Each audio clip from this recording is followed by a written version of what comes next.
For example, if you have a molecular dynamics code or if you have a Monte Carlo और PIC code, तो उसमें तुम लोगों का क्या होता है? फॉर कोई एक इजी एग्जांपल लेते हैं। ये मान लो एक बॉक्स है, ठीक है, 3D बॉक्स है, इसमें बहुत सारा गैस मॉलिक्यूल्स है, ऐसा टाइप। ये पूरा 3D वॉल्यूम में बहुत सारा गैस मॉलिक्यूल्स है, ठीक है। अभी ये हर एक गैस मॉलिक्यूल जैसे कि नॉर्मल हमारा एयर है, एक रूम मान लो, इस रूम में काफी सारा जगह है और बहुत सारा गैस मॉलिक्यूल्स है। कितना है वो हम लोगों को कुछ ऑफ द ऑर्डर ऑफ पता है। For example like the Avogadro number, वो कुछ होता है ना 10⁻23 ऐसा कुछ, जो भी है। तो उसमें हर एक, because of just thermal motion, हर एक पार्टिकल का कुछ ना कुछ, अभी के लिए कुछ बहुत सिंपल मॉडल मान लेते हैं कि सभी मॉलिक्यूल्स आइडेंटिकल है और सबका मास सेम है और किसी का भी कुछ एक्स्ट्रा स्ट्रक्चर नहीं है, मतलब इट्स नॉट ऑब्लेट, क्रोलेट, स्फेरिकल, कुछ नहीं है, बस पॉइंट पार्टिकल। तो अगर सभी पॉइंट पार्टिकल्स है तो पॉइंट पार्टिकल्स मान लो मूव कर रहा है, इधर मूव कर रहा है, एक इधर मूव कर रहा है, ये कोई शायद उस तरफ मूव कर रहा है, कैसे भी। ये सब रैंडमली ओरिएंटेड है, क्योंकि रैंडम मोशन से ही तो तुम्हारा थर्मल, ये इसका विड्थ से तो आता है, तो वो तो रैंडम मोशन से ही कैलकुलेट करोगे। तो ये बॉक्स के अंदर बहुत सारा पार्टिकल्स है और वो सब इधर उधर मूव कर रहे हैं। और ये सभी ओनली न्यूटन्स लॉ मान के चलता है कि मास तो सेम है, तो मास मान लो 1 है, तो ये होगा ऑफ लाइक d2x, x नहीं बोलना चाहिए शायद मुझे, d2 r बोल दो इसको, r vector d2 equal to some sort of a force, ठीक है। जहां पे मेरा r वेक्टर जो है, so it is something like x, y, z। और ये फोर्स जो भी है, ये राइट, अभी ये फोर्स कैसे चूज करोगे इसके ऊपर बहुत सारा डिस्कशन हो सकता है, बट एनीवे अभी के लिए सिंपलेस्ट मॉडल मान लो ये है। राइट, तो इसका तुम अगर स्केलर में लिखोगे, इसमें एक्चुअली 3 इक्वेशन आएगा, d2x dt2 equal to something which is like you can call it as fx, d2y dt2 equal to तुम इसको बोल सकते हो fy, और d2z dt2 इसको बोल सकते हो fz। राइट, अभी f का एक फॉर्म लेते हैं। For example f is like coulomb, तो यह है हो गया तुम्हारा 1/r। अब मैंने r बोलूंगा तो ओरिजिन को एक बताना पड़ेगा। तो मान लो कोई एक ओरिजिन है, यहाँ पे एक ओरिजिन है जिस 0 तो रेडियल डिस्टेंस, लेकिन फोर्स तो रेडियल डिस्टेंस पे नहीं डिपेंड करता, डिपेंड करता है दो पार्टिकल का बीच में जो डिफरेंस है उसके ऊपर, है ना। तो मान लो ये जो पार्टिकल है, इसका कोऑर्डिनेट है से x1 y1, और ये कोई एक रैंडम अलग सा पार्टिकल है जिसका कोऑर्डिनेट है से x2 y2। तो एक्चुअली ये r नहीं है, इसको जनरली हम लोग बोल सकते हैं r i j, जिसको हम लोग अगर खोल के लिखेंगे तो ये हो जाएगा R I minus R J, ये वेक्टर है। तो ये R I minus R J का डेफिनेशन क्या है ना, R I minus R J, इसका डेफिनेशन है something like root over X I, ये 1 और 2 को अभी मान लो मैंने आई और जे बोल रहा हूँ, तो ये हो गया X I minus X J whole square plus yi minus yj whole square plus zi minus zz whole square। तो मैं जब इस फॉर्मेट में लिख रहा हूँ, इसको एक्चुअली इस फॉर्मेट में अभी तुम लोगों को लग सकता है कि कैसे लिखूंगा। तो इफेक्ट्स का एक्चुअल डेफिनेशन ऐसे होगा something like xi minus xj by ये पूरा, ये जो पूरा चीज है, ये पूरा चीज something square plus something square something square. एक 3 हाफ है इसका, लाइक कुछ क्यूब ट्यूब आएगा, क्योंकि एक्चुअली ये पोटेंशियल है, तो फोर्स शायद इसका स्क्वायर होगा, उसका पोटेंशियल का डेरिवेटिव होगा, तो ये आके अल्टीमेटली शायद 3/2, ये by it's to the power इसका क्यूब है। But anyway you can ultimately write it in terms of xi minus। तो यहाँ पे तुम्हें अच्छा, और एक चीज, यहाँ पे अगर मैं i और j के टर्म्स में लिख रहा हूँ, तो there will be a summation over j which is 1 to n। अगर इस डोमेन में मेरा n नंबर ऑफ पार्टिकल है, तो ये 1 to n जाएगा। और तुम्हें यहाँ पे एक चीज इंश्योर करना पड़ेगा कि i not equal to j। तो ये f जो है ये i है, एक्चुअली इसका भी एक इंडेक्स होगा i, और ये d2x i, ये ith पार्टिकल के लिए, ठीक है।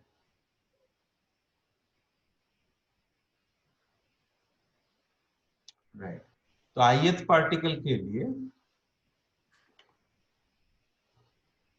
मेरा, राइट, यहाँ पे भी तुम इसको एक्चुअली आई लिख सकते हो।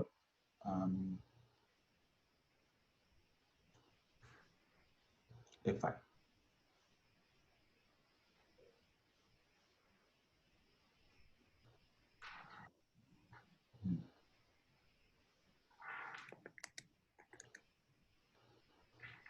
कुछ है।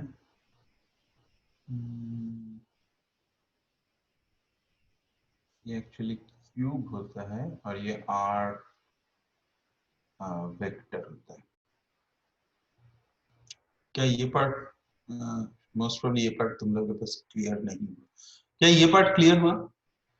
एनीवे लाइक मैं थोड़ा अलग से कर देता हूँ। v जो पोटेंशियल है, मैं कहीं और मैंने लिखा ना, राइट, पोटेंशियल है तुम्हारा 1/r एक्चुअली। तो फोर्स होगा minus del V del r, तो वो हो जाएगा तुम्हारा पोटेंशियल, अगर 1/r है, del V del r force, ये स्केलर होगा, तो ये ऐसा है, तो ये पोटेंशियल शायद ये, ये हो जाएगा 1/r स्क्वायर, जिसको टाइम्स आर हैट, इसको तुम लिख सकते हो actually r vector by r cube, right, क्योंकि आर वेक्टर जो है वो है r magnitude of r times, तुम इसमें ऐसे डिफाइन करते हो ना, r vector equal to magnitude of r times r hat. तो इसको तुम ऐसे करके लिख सकते हो आर क्यूब। तो राइट, आर का डेफिनेशन अगर ये रूट है तो इसीलिए ये क्यूब आया, और आर में ये रूट है, तो दिस इज द फॉर्म। और ये आर को तुम एक्चुअली अलग अलग करके लिख सकते हो। तो ये जो एफ है, this you can write as I hat fx plus j hat fy plus k hat fz, जिसका डेफिनेशन है I hat, अभी r जो r का x कंपोनेंट है तुम्हारा xi minus xj plus j hat yi minus yj plus k hat zi minus zj by this quantity, और ये पूरा इसका ये क्यूब, ये जो यहाँ पे जो क्यूब है ये क्यूब, ठीक है। तो अभी मैंने एफ एक्स जब बोला तो उसका ओनली एक्स कंपोनेंट को काट के लिया, ठीक है। तो ये पूरा इसमें एक्चुअली तीनों आई जे, ये इसको आई से मल्टीप्लाई कर दो, इसको जे से मल्टीप्लाई कर दो, मल्टीप्लाई नहीं जो भी है अटैच कर दो, करके ये ऐड करोगे तो ये वेक्टर इक्वेशन आ जाएगा। तुम इसको एक्चुअली वेक्टर इक्वेशन का ऐसे स्केलर वे में तोड़ के लिख सकते हो, जो कि ये है। तो तुम्हारा बेसिकली ये वाई आई है, एफ आई वाई से, इसको आई ऊपर ना लिख के नीचे लिखता हूँ, तो it will be like summation j equal to 1 to n, and again j not equal to I, yi minus yj by ये to the power 3/2। Plus something square similarly. तो इतना सारा चीजें बोलने का कारण ये था कि मान लो मेरे पास n total number of particles n है, तो मुझे कितना सारा कंप्यूटेशन करना पड़ता, मतलब एक सेकंड में मान लो मुझे एक सेकंड में, अभी ऐसे मत सोचो, ऐसे सोचो कि पार्टिकल्स जो भी है उसको एक टाइम अपडेट करने के लिए मुझे कितना कंप्यूटेशन करना पड़ता।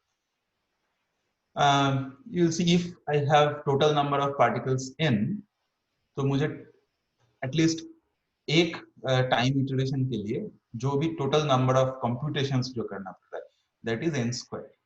ठीक है, वो कैसे है, क्योंकि Ri माइनस Rj है ना, तो जब मैं कैलकुलेट कर रहा हूँ, मान लो इस पार्टिकल को मुझे टाइम के साथ अपडेट करना है, तो मुझे पहले इस पार्टिकल से इसका डिस्टेंस, तो ये मेरा ith पार्टिकल है और ये मेरा jth पार्टिकल, तो Ri mine basically the main expensive part is f, calculating this f। ठीक है, तो r right, Ri mine r तो मुझे पता है कि इसका डिस्टेंस है यहाँ से, ये वाला Ri है, ये मेरा Ri है और ये मेरा Rj है, तो this is my Ri minus Rj which is equal to R of Ij, जिसको मैंने जस्ट ऐसे बोला। तो ये डिफरेंस है। अभी ये J वेरी कर रहा है ना, क्योंकि मेरे पास बहुत सारा पार्टिकल n पार्टिकल है, तो ये इस पार्टिकल को छोड़ दो, हर एक ith पार्टिकल का इवोल्यूशन के लिए मुझे एक बार इसके साथ डिस्टेंस कैलकुलेट करना पड़ेगा, J इक्वल टू मान लो ये 1 है, फिर ये एक दूसरा पार्टिकल यहाँ बैठा है, फिर ये नया J बना, उसके बाद ये नया J बना, उसके बाद ये नया J बना, उसके बाद ये नया J बना, तो बहुत सारा J's है। तो कितना J है ना, n-1 नंबर ऑफ J है हर एक I के लिए। तो मुझे अगर ये इस पार्टिकल को टाइम के साथ आगे बढ़ाना है कहीं किसी डायरेक्शन में जिस तरफ ये बढ़ेगा, तो मुझे पहले ये वाला डिस्टेंस कैलकुलेट करना है, फिर ये वाला डिस्टेंस कैलकुलेट करना है, ये वाला डिस्टेंस कैलकुलेट, ऐसे करके सभी पार्टिकल्स के साथ इसका डिस्टेंस कैलकुलेट करना है। ये डिस्टेंस कैलकुलेट करूंगा तो वो Rij देगा, फिर वो Rij को मैं इस फॉर्मूला से f निकालूंगा, और f का इनफैक्ट डिफरेंट कंपोनेंट्स निकालूंगा, fx fy fz, और उसके बाद मैं उस f को डाल के, ये वाला तो मेरा एक ODE हो गया, ऑर्डिनरी डिफरेंशियल इक्वेशन हो गया ODE। तो मेरे पास बहुत सारा ODE सॉल्वर है, फॉर एग्जांपल लाइक हम लोगों को जो पता है RK4 पता है हमें, या जो भी मैं बोलते रहता हूँ प्रेडिक्टर कैरेक्टर है, बहुत सारा ODE सॉल्वर से, तो कुछ भी सॉल्वर से तुम ये ODE को सॉल्व कर सकते हो। तो एक तो n स्क्वायर में अगर जा रहा है तो लेट्स सी कि कितना, अच्छा ठीक है, एटलीस्ट 2 डायमेंशन में एक छोटा सा टेस्ट प्रॉब्लम करके देखते हैं। मान लो मेरे पास 3 पार्टिकल, ये है मेरा 1, ये है मेरा 2 और ये है मेरा 3, राइट। तो मेरा d2 x1 dt2, ये एक इक्वेशन आएगा, 2 डायमेंशन का प्रॉब्लम है, और एक आएगा d2 y1 dt2, और एक आएगा d2 x2 dt2, और एक आएगा d2 y2 dt2। तो ये फॉर्मूला आएगा क्या, x1 minus x2 by root over, ये रूट ओवर जो भी क्वांटिटी है इसको मैंने कुछ और यहाँ पे डिफाइन कर, क्योंकि ये कॉमन है ना, तो ये आर आई जे, इसको मान लो मैंने डिफाइन कर, ये Rij स्क्वायर, इसको मैंने डिफाइन कर रहा हूँ कि x1 minus x2 square plus y1 minus y2 square, ये हो गया, प्लस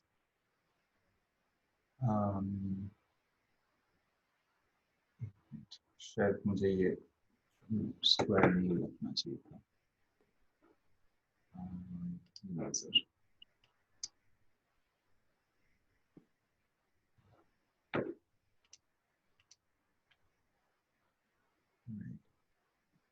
2D में तो 2 ही आएगा, 3 तो नहीं, लेकिन फिर तुम्हारे पास और एक है ना, दैट इज उसी को दिखाने के लिए मैं ये कर रहा हूँ।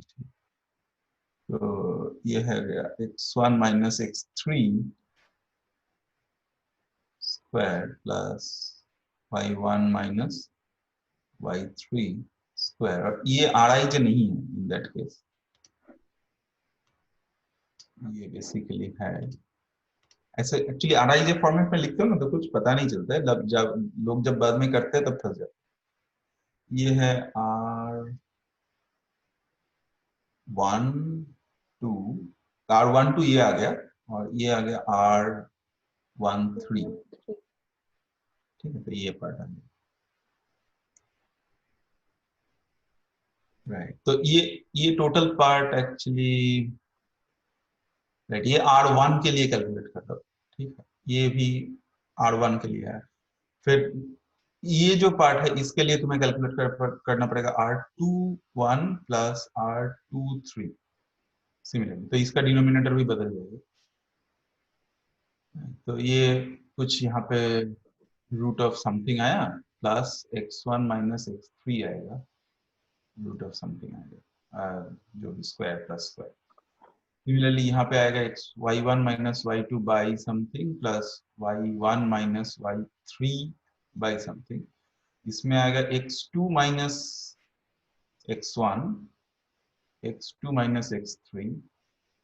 इसमें आएगा y2 माइनस y1 और y2 माइनस y3। रूपक दा, फिर x3 माइनस x1 और वो पार्ट हम लोग वो नहीं करेंगे? राइट, सॉरी वो भी है ना, d2 x3 dt2 d2 y3 dt2, तो ये और लंबा होगा, ठीक है। तो राइट, तो टोटल नंबर ऑफ कंप्यूटेशन कितना करना पड़ा कि n स्क्वायर, मतलब टोटल 9। अच्छा, अभी यहाँ पे 9 नहीं है, 9 से थोड़ा शायद कम है, 2 4 6 8। अच्छा, एनीवे मतलब ऑफ द ऑर्डर ऑफ वो, अगर n पार्टिकल है, अगर 3 पार्टिकल है तो ऑफ द ऑर्डर ऑफ वो n स्क्वायर में कैलकुलेशन वो भी। अच्छा, अभी करेक्ट, यहाँ पे ओनली 6 है, क्योंकि एक्चुअली n माइनस वन ऐसा टाइप का कुछ, n into n minus one ऐसा टाइप का कुछ होगा, इनटू तुम्हारा टोटल डायमेंशंस। यहाँ पे 2 डायमेंशंस है, इसीलिए नंबर ऑफ ये बढ़ गया। तो 3 डायमेंशंस है तो उसका और 3 बढ़ जाए, क्योंकि कितना स्केलर इक्वेशन का नंबर भी बढ़ रहा है ना, डिमेंशंस बढ़ रहे हैं। तो अब अभी एक छोटा सा, अगर हम लोग of the order of calculation करते हैं कि अगर n तुम्हारा मान लो 1000 है, मतलब एक, हमें तो पता है ना कि जो एवोगैड्रो नंबर है 10 टू द पावर 23 है। तो एक्चुअली एक सेंटीमीटर क्यूब, अगर एक छोटा सा बॉक्स लेते हैं, it's like 1 centimetre cube is बहुत ही छोटा है ना, इतना ही साइज का एक बॉक्स है।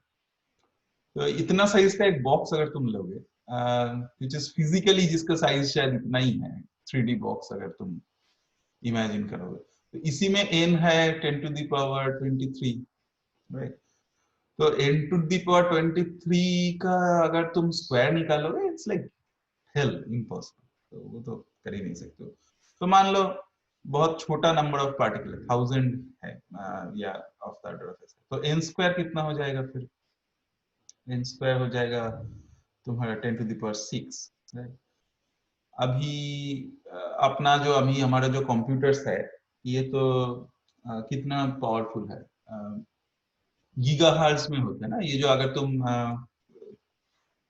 या शायद ये कितना हर्ट्ज में होता है अपना ये जो, क्या मुझे गीगाहर्ट्ज है, अभी तो सब गीगाहर्ट्ज नहीं है।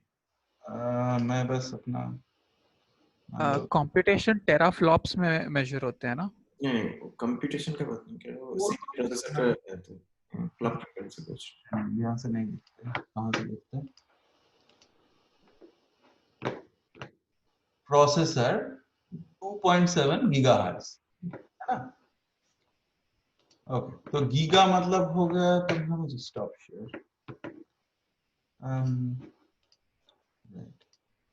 तो गीगा मतलब हो गया तुम्हारा 10 टू द पावर 6 है ना। तो इसका मतलब ये है कि 10⁹ आएगा ना गीगा। ओ गीगा 10⁹ होता है। हम्म। कर दे। ठीक 10⁹ हाँ मेगा शायद किलो मेगा गीगा हाँ 10⁹। ठीक है तो इसमें और एक दो जीरो बढ़ा दो क्योंकि हमारे पास तो अगर 1 सेंटीमीटर क्यूब भी हम लोग मतलब नहीं कर सकते तो ये 4 8 होगा ना तो ये और एक अच्छा कम ही रखो 4 तो 10,000 पार्टिकल्स अगर नॉर्मली एक मोल में 10⁻23 है which is like extremely high so 10,000 मतलब मेरा हो गया 10⁴ तो n स्क्वायर हो गया 10⁸ ठीक है 10⁹ मतलब उसका 10 टाइम्स तो अगर मैं ये वाला कैलकुलेशन करना चाहता हूँ एक्चुअली अगर मैं न्यूटन्स लॉ से कैलकुलेट करना चाहता हूँ तो एक टाइम इटरेशन के लिए मतलब ये पार्टिकल इसके साथ इंटरेक्ट किया ये पार्टिकल ऐसा और भी मान लो टोटल टोटल 10,000 है यहाँ पे 10,000 अगर पार्टिकल्स है तो ये पार्टिकल इससे इंटरेक्ट किया 1/r में ये पार्टिकल यहाँ से इंटरेक्ट किया 1/r में ये यहाँ ऐसे टोटल सबके लिए मैं अगर इंटरेक्शन ओनली कैलकुलेट करके एक टाइम इटरेशन करता हूँ ठीक है ये वाला इक्वेशन को एक बार सॉल्व करूंगा तो एक बार सॉल्व करूंगा तो क्या होगा ये ओनली यहाँ से यहाँ तक ही जाएगा ये यहाँ जाएगा ये शायद यहाँ जाएगा डिपेंडिंग ऑन कौन सा फोर्स के ऊपर किस तरफ लग रहा है ठीक है तो वो सब थोड़ा थोड़ा मूव करेगा सभी पार्टिकल्स करके कुछ नया पोजीशन दे नया पोजीशन लेने के बाद फिर से मुझे कैलकुलेट करना पड़ेगा फिर से मुझे ये तुम्हारा क्या बोलते हैं ये इंटरेक्शन फिर से फोर्स कैलकुलेट करना पड़ेगा कि नया पोजीशन में जाने के बाद फिर से फोर्स कैलकुलेट करो सबके ऊपर और वो फिर दूसरा टाइम फोर्स कैलकुलेट करके फिर हम लोग उसको और एक बार मूव करा सकते हैं ये शायद इस तरफ मूव करेगा ये शायद इस तरफ मूव करेगा ये ऐसे अगर मेरे पास ओनली 10,000 पार्टिकल्स है तो मैं टोटल कितना बार इसको मूव करा सकता हूँ अगर मुझे 10⁹ कैलकुलेशन कर सकता हूँ तो एक सेकेंड में मेरा ये लैपटॉप में मैं 10 टाइम्स इसको कैलकुलेट कर सकता हूँ ठीक है 10 बार तो एक सेकंड में ओनली 10 ही स्टेप्स ही मूव कर सकते और अगर मेरा पार्टिकल्स ज्यादा हो जाएगा मान लो 1,00,000 पार्टिकल अगर है मेरे पास तो ये 10⁻10 हो जाएगा तो ये 10⁻5 है तो मेरा n स्क्वायर जो है वो हो गया 10⁻10 तो इसका 10 टाइम्स मतलब 10 सेकंड लग जाएगा तो अगर मेरे पास 1,00,000 पार्टिकल है तो 1,00,000 पार्टिकल के लिए पार्टिकल को मैंने ऐसे Newton's law simple Newton's law 1/r potential से अगर मैं कैलकुलेट करना चाहता हूँ 1,00,000 पार्टिकल का इंटरेक्शन कैलकुलेट करके मुझे अगर एक स्टेप एक बार ही मूव कराना है तो इस मशीन को ही 10 सेकंड लगेगा सो it is like too expensive क्योंकि और 1,00,000 पार्टिकल मतलब समझ लो कि एक क्यूबिक सेंटीमीटर इज 10⁻23 और 1,00,000 मतलब 10⁻5 तो आप सोचो एक्चुअली अगर मुझे नेचर को सिमुलेट करना है तो कितना एक्सपेंसिव हो सकता है अगर हमें वेदर प्रेडिक्शन करना है कि बहुत सारा पार्टिकल्स है बहुत सारा क्योंकि एयर अब तो एक क्यूबिक सेंटीमीटर नहीं है ना बहुत बड़ा जगह है तो इतना बड़ा जगह का अगर मैं एयर का मूवमेंट देखना है या हर एक पार्टिकल को अगर मैं न्यूटन्स लॉ से सॉल्व करना चाहता हूँ वो अभी पार्टिकल्स का शेप अलग है सब कुछ अलग है तो लैपटॉप तो फेल कभी कब की हो गया राइट तो इसलिए हम लोग क्या करते हैं कि जो चीज एटलीस्ट डेफिनेटली हम लोग ये प्रॉब्लम को सॉल्व करने का नेचर को एग्जैक्टली सिमुलेट करने का कोई भी टेक्निक एट प्रेजेंट हमारे पास कंप्यूटर एल्गोरिथम में नहीं है लेकिन एटलीस्ट टू सम एक्सटेंट हम लोग इस चीजों को फास्ट कर सकते हैं और उसको हम लोग बोलते हैं HPC या जो भी हम लोग अभी बात कर रहे थे कि high performance computing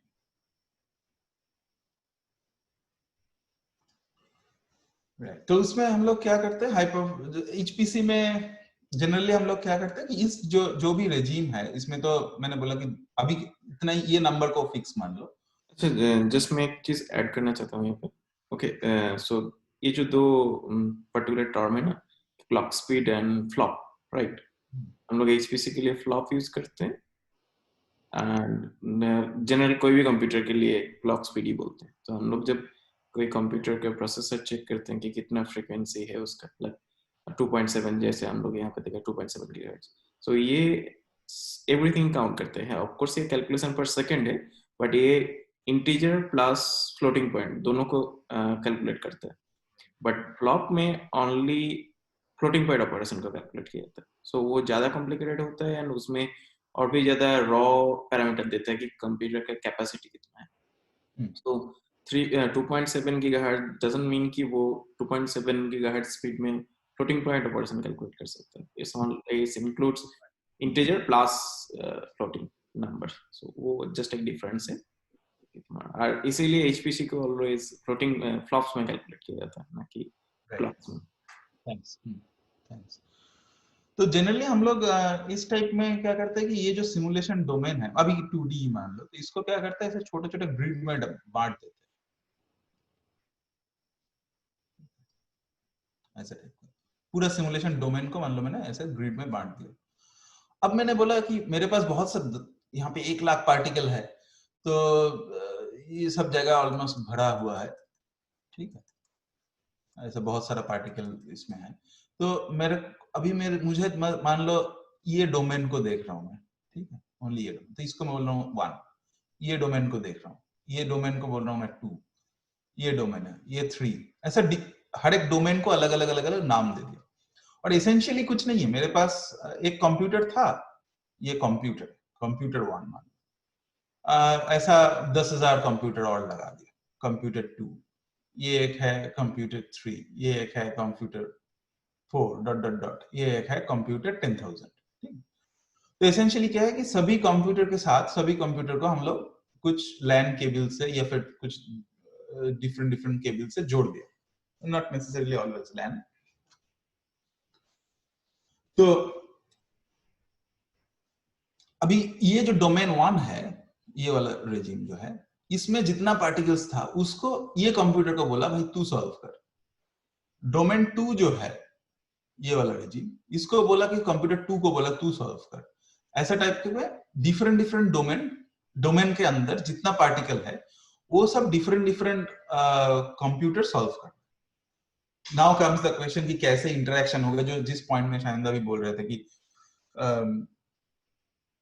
I think message passing या फिर वो सब कॉम्प्लिकेसी अलग है, वो सब डिफरेंट कॉम्प्लिकेसी। और एक चीज, मतलब इसका जो रेगुलर टर्मिनोलॉजी है ऐसे सिस्टम्स का, जो 10,000 कंप्यूटर्स के बाद बोला जा रहा है ना, इसको नॉर्मली नोड बोला जाता है। ओके, ये थोड़ा सा ध्यान, कंप्यूटर ना बोल के मुझे एक्चुअली लिखना चाहिए था, ये है N1।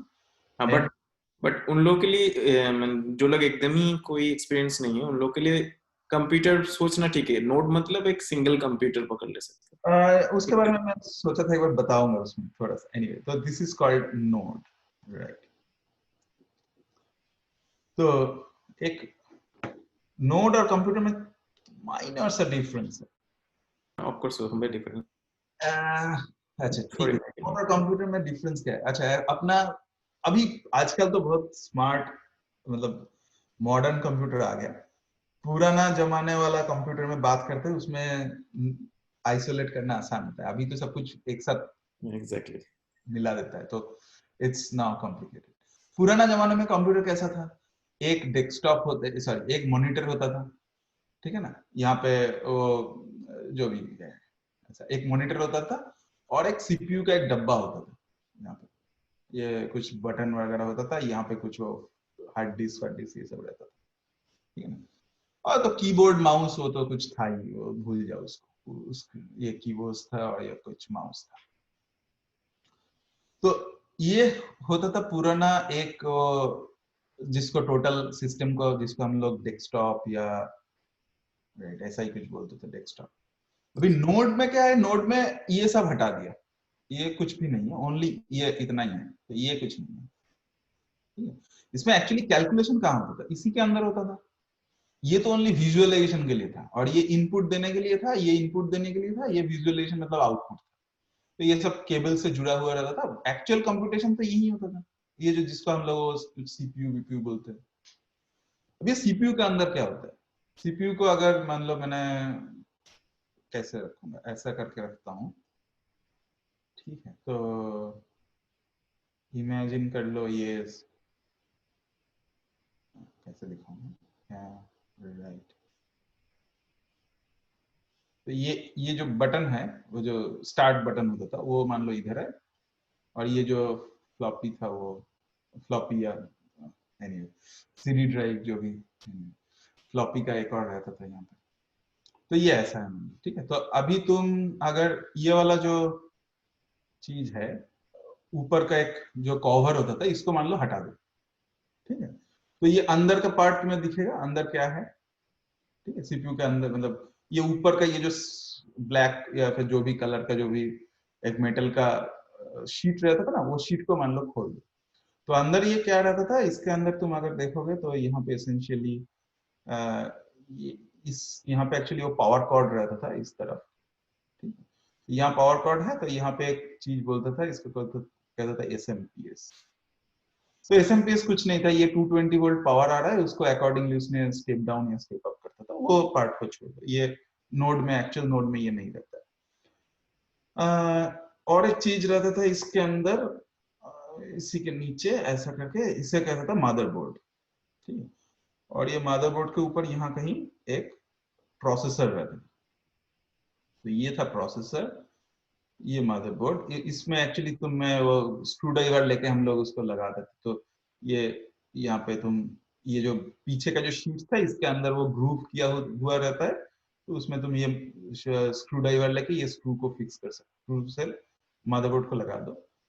यहाँ पे कुछ ड्राइव रहता था, वो जो तुम्हारा ये वाला जो ड्राइव है, तो वो यहाँ पे फिक्स होता था, और यहाँ से वो कुछ केबल्स जाता था, एसएमपीएस में एक जाता था, मदरबोर्ड में जाता था, ऐसे इसे वो साटा केबल या फिर जो भी केबल बोलता था, लंबा लंबा केबल है वो जाता था। अगर पुराना कंप्यूटर बोल रहे हो तो पाटा केबल था। हाँ, पाटा केबल, हम लोग वही ये सब मशीन एक्चुअली इतना अच्छा था कि हम लोग उसको कभी भी खोल के इधर उधर करके जोड़ के ये करके कर सकते। आजकल का मशीन में या लैपटॉप में तो चीजें इतना ये कॉम्पैक्ट हो जाता है कि तुम्हें कुछ समझ में ही नहीं आएगा। हम लोग कितना बार इसको ऐसे मदरबोर्ड खोल दिया, यहाँ पे जो रैम का एक ये था, रैम को चेंज करता था, ये करता नहीं। अच्छा, ये प्रोसेसर के ठीक ऊपर एक और चीज रहता था ऐसा टाइप का, मतलब इसके ऊपर लगा के रखते थे हम लोग, उसे बोलते थे चेसिस फैन, ठीक है। इसके एक्चुअली पीछे भी और एक फैन रहता था, यहाँ पे भी एक पीछे का फैन, रियर फैन रहता था, एक चेसिस फैन रहता था। बस इतना ही तो है, और तो कुछ है नहीं। तो एक्चुअल कैलकुलेशन जो भी तुम यहाँ पे कंप्यूटेशन कर रहे हो या फिर जो भी काम कर रहे हो वो कहाँ हो रहा है, वो ये प्रोसेसर में, ठीक है। तो ये प्रोसेसर में बहुत सारा कंप्यूटेशन हो रहा है, बहुत सारा कंप्यूटेशन हो रहा है, इसलिए प्रोसेसर गर्म हो जाता था, उसको ठंडा करना पड़ता था, और उसको ठंडा करने के लिए बेसिकली ये चेसिस फैन रहता था, ठीक। ये बात आजकल के कंप्यूटर में भी सब कुछ यही है, कुछ बदला नहीं, लेकिन बस डिजाइन बदल गया है, स्क्रू खोलने नहीं देते हैं, बस यही है। anyway, तो करेक्ट, तो ये चेसिस फैन यहाँ से प्रोसेसर को हवा देके ठंडा करता था, और इसका वो जो साइड में और एक रियर फैन रहता था, जो कि ये प्रोसेसर में अगर कुछ गर्म है तो उसको खींच के भगा देता था। रैम यहाँ पे ये आईसी टाइप का था, रैम के साथ कनेक्टेड था, तुम इसको रैम में जितना भी चेंजेस करना चाहो, या फिर कुछ पीछे कुछ जीपीयू का भी कुछ पोर्ट रहता था बाद का जमाने में, राइट। तो एसेंशियली जो नोड है, एचपीसी का जो नोड है, तो वो ये एसएमपीएस मुझे नहीं पता, शायद वो ऑटोमेटिकली या फिर रख भी सकते हैं, नहीं एसएमपीएस का जरूरत नहीं होता। तो ओनली ये जो इतना जो पार्ट है, ठीक है, मतलब ये एसेंशियली ये डब्बा, ये स्टार्ट बटन को छोड़ दो, ये डब्बा अभी थोड़ा कॉम्प्लिकेटेड है, तो अभी सिंपलेस्ट स्ट्रक्चर जो है ये वाला है, ठीक है। तो इसको एक नोड बोलते हैं, this is like one node अभी के लिए, मान सिंपलेस्ट वे में। तो तुम अगर एक्चुअली शायद कोई एक क्लस्टर का पिक्चर खोल के रखो ना, ऑन करो जरा, कोई भी क्लस्टर का ये जो भी है स्टैंडर्ड इंटरनेट में कोई एक खोल के दिखा दो, राइट। तो ये ऐसा एक नोड है, अभी एक मान लो और एक नोड लिया मैंने, ठीक है, सेम आइडेंटिकल नोड लिया, ठीक है। यहाँ पे वो प्रोसेसर है, चेसिस फैन है, फैन हमेशा ये नहीं देता, तो ये एक है, और एक नोड लिया, ठीक है, मतलब और एक ऐसा प्रोसेसर लिया और सभी प्रोसेसर्स को सभी प्रोसेसर से कनेक्ट कर दिया, इसके साथ ये कनेक्टेड है, फिर अगर और एक है तो उसको और एक कनेक्ट कर दिया, ऐसा टाइप। अभी एक मान लो अलमीरा में सोच रहा हूँ, ठीक है, अलमीरा में ऐसा रैक बना दो, ये वाला जो डब्बा है नोड 1, इसको इस अलमीरा का नोड यहाँ पे डब्बा में डाल दो, यहाँ पे नोड 2 को डाल दो, यहाँ पे नोड 3 को डाल दो, यहाँ नोड 4 को डाल दो, ऐसा। और इसके पीछे की तरफ देखोगे तो सभी सेम फेसिंग में रहेगा, इसके पीछे से देखोगे तो ये वायर्स ऐसे जाता है, ठीक है, सभी नोड्स के साथ सभी नोड, और वायर मतलब वो इंटरनेट का टाइप का वायर है, ठीक है। तो ऐसे डिफरेंट डिफरेंट नोड को इसमें जोड़ देते हैं। तो मैं जब पहले आईपीआर में गया, अभी तो चीजें काफी मॉडर्न हो गया, पहले जमाने में मैंने देखा था कि ऐसा एक बहुत बड़ा सा, वो एक्चुअली मतलब वो कंप्यूटर का रैक भी नहीं था, वो कुछ बड़ा सा लोहे का रैक था, उस रैक में ऐसा अपना एक आईपीआर में एक क्लस्टर था, उसका नाम था उद्भव उस टाइम, अभी शायद वो डाउन हो गया। तो उसमें 9 नोड्स थे, n इक्वल टू 9, ठीक है।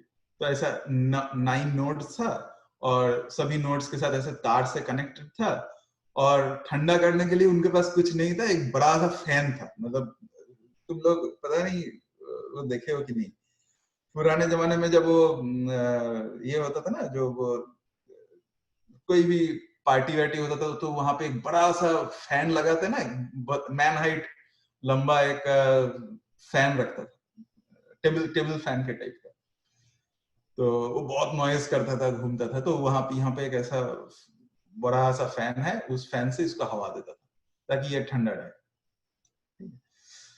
तो यही था अपना उद्भव का क्लस्टर। फिर बाद में आया नया क्लस्टर, कुछ आया था उदय बोल के, उदय अभी भी चालू है, उसमें शायद 24 कोर्स है, ऐसा कुछ है, तो उसमें भी उन्होंने यही नंबर ऑफ रैक्स थोड़ा ज्यादा किया। तो अभी अगर एकदम अल्ट्रा मॉडर्न जो भी ये देखोगे, इसमें तो हम लोग बात कर रहे हैं बहुत कम, 9 या 24 ऐसा बात कर रहे हैं, लेकिन आजकल के जमाने में जो है उसमें मान लो, शेयर कर देता हूँ स्क्रीन को। हाँ हाँ हाँ, श्योर श्योर, स्टॉप शेयर, तुम शेयर करो।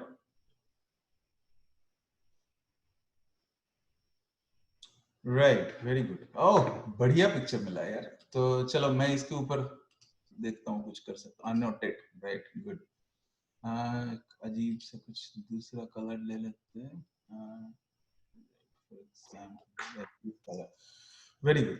तो एसेंशियली यही मैं बोल रहा था, तो ये मान लो मेरा नोड 1 है, राइट, ये ऐसे, हाँ, ये वो रियर फैन है जिसके बारे में मैं बोल रहा था, पीछे वाला फैन, वो चेसिस फैन तो दिखेगा नहीं, ठीक है, तो यहाँ से ऐसा केबल से ये कनेक्ट कर देते हैं, ऐसा टाइप का सभी को कनेक्ट कर देते हैं। एक्चुअली किया हुआ ही है, राइट साइड में अगर देखोगे तो ब्लैक केबल। अच्छा, राइट राइट, हाँ, ये तो ना, ये तो पावर केबल है, ये इंटरनेट केबल नहीं। नहीं, उसका साइड में होना चाहिए। अच्छा, हाँ, कहीं ना कहीं है शायद। नॉर्मली क्या होता है, ये नोट का जो राइट एंड का होता है वो तुम्हारा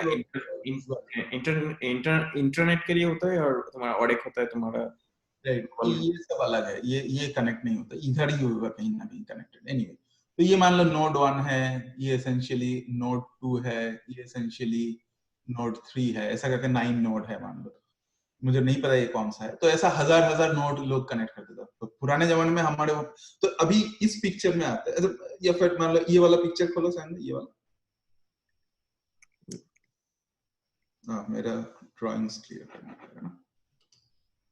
एक्चुअली ये एक और एक एग्जांपल है, बहुत बढ़िया पिक्चर है। तो इसमें एसेंशियली तुम लोगों को दिख रहा है कि मतलब देखो, ये कौन सा है यार, ओ एलएलएमएल का है, ओके, ठीक है। तो इसमें बहुत सारा ऐसा डब्बा रखा हुआ है, तो ये हर एक डब्बा एक के साथ एक कनेक्टेड है, ऐसा टाइप का, यहाँ पर ऐसा वायर से कनेक्टेड है। तो एसेंशियली ये जो छोटा छोटा चीजें दिख रहा है, ये जो साइज का, मैं कलर चेंज करता हूँ, फॉर्मेट, इसमें कौन सा कलर अच्छा है, व्हाइट, राइट, ओके। तो ये जो ये एक छोटा सा कंप्यूटर है, ये और एक छोटा सा सीपीयू है, ये और एक छोटा सा सीपीयू है, ये सभी ऐसे करके कनेक्टेड है, स्पेसिंग कुछ अलग करना देते हैं।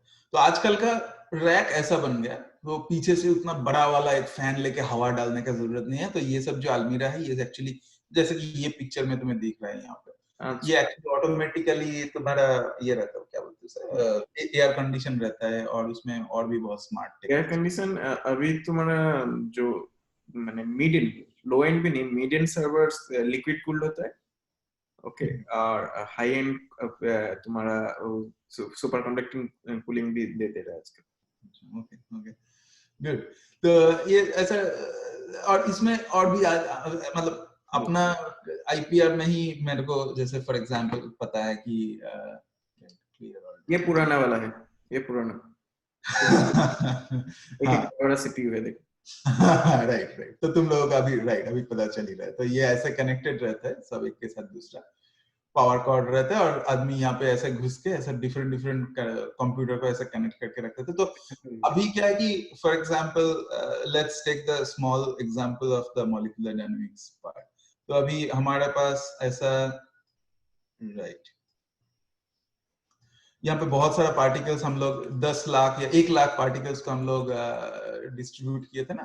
तो अभी ये जो पार्ट मैंने बोला कि node sorry simulation domain 1, suppose this is domain 1, तो सपोज ये डोमेन 1 इसमें कैलकुलेट हो रहा है, ठीक है। ये डोमेन 2 ये शायद इसमें कैलकुलेट हो रहा है, ये डोमेन 3 का जो पार्ट है ये इसमें कैलकुलेट हो रहा है, डोमेन 4 शायद यहाँ हो रहा है, डोमेन 5 यहाँ हो रहा है, ऐसा टाइप का।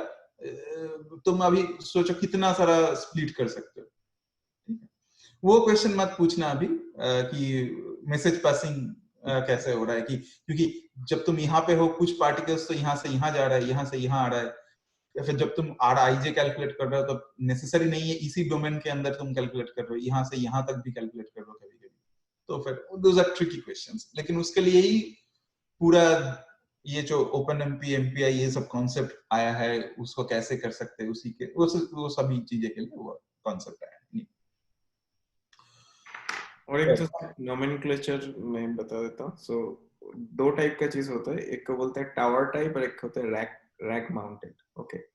ये जो सिस्टम है पुराना सिस्टम, इसको ऑलवेज टावर टाइप बोला जाता है। और ये जो देख रहे हो ये सब एक एक रैक होता है, इस रैक माउंटेड होता है। सो एक हर एक के लिए एक एक ट्रे होता है जिसमें हम लोग इसको घुसा देते हैं। तो ये एक रैक माउंटेड सर्वर बोलते हैं। और ये जो देख रहे हो ये पुराना वाला सिस्टम टावर टाइप होता है। तो basically tower type individual use करने के लिए ज्यादा इजी है एंड स्पेस भी ज्यादा लेता है। सो रैक माउंटेड सर्वर के लिए, हाई एंड सर्वर के लिए और सर्वर के लिए रैक माउंटेड यूज किया जाता है नॉर्मल।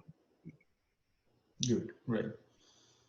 तो आजकल का ये जो राइट ये वाला जो पिक्चर मान लो, तो इसमें ये सब अलमीरा में तो इतना स्मार्ट अलमीरा है कि इसने ऑलरेडी ऑटोमेटिकली इसने ये भी टेम्परेचर मॉनिटर कर सकता है। इसमें 2-3 टाइप का कूलर टाइप का रहता है कि एक और वो भी रहता है कि इसने अगर देखा कि इसका टेम्परेचर ठीक से मेंटेन नहीं हो रहा है तो वो तुरंत उसको शट डाउन भी कर सकता है।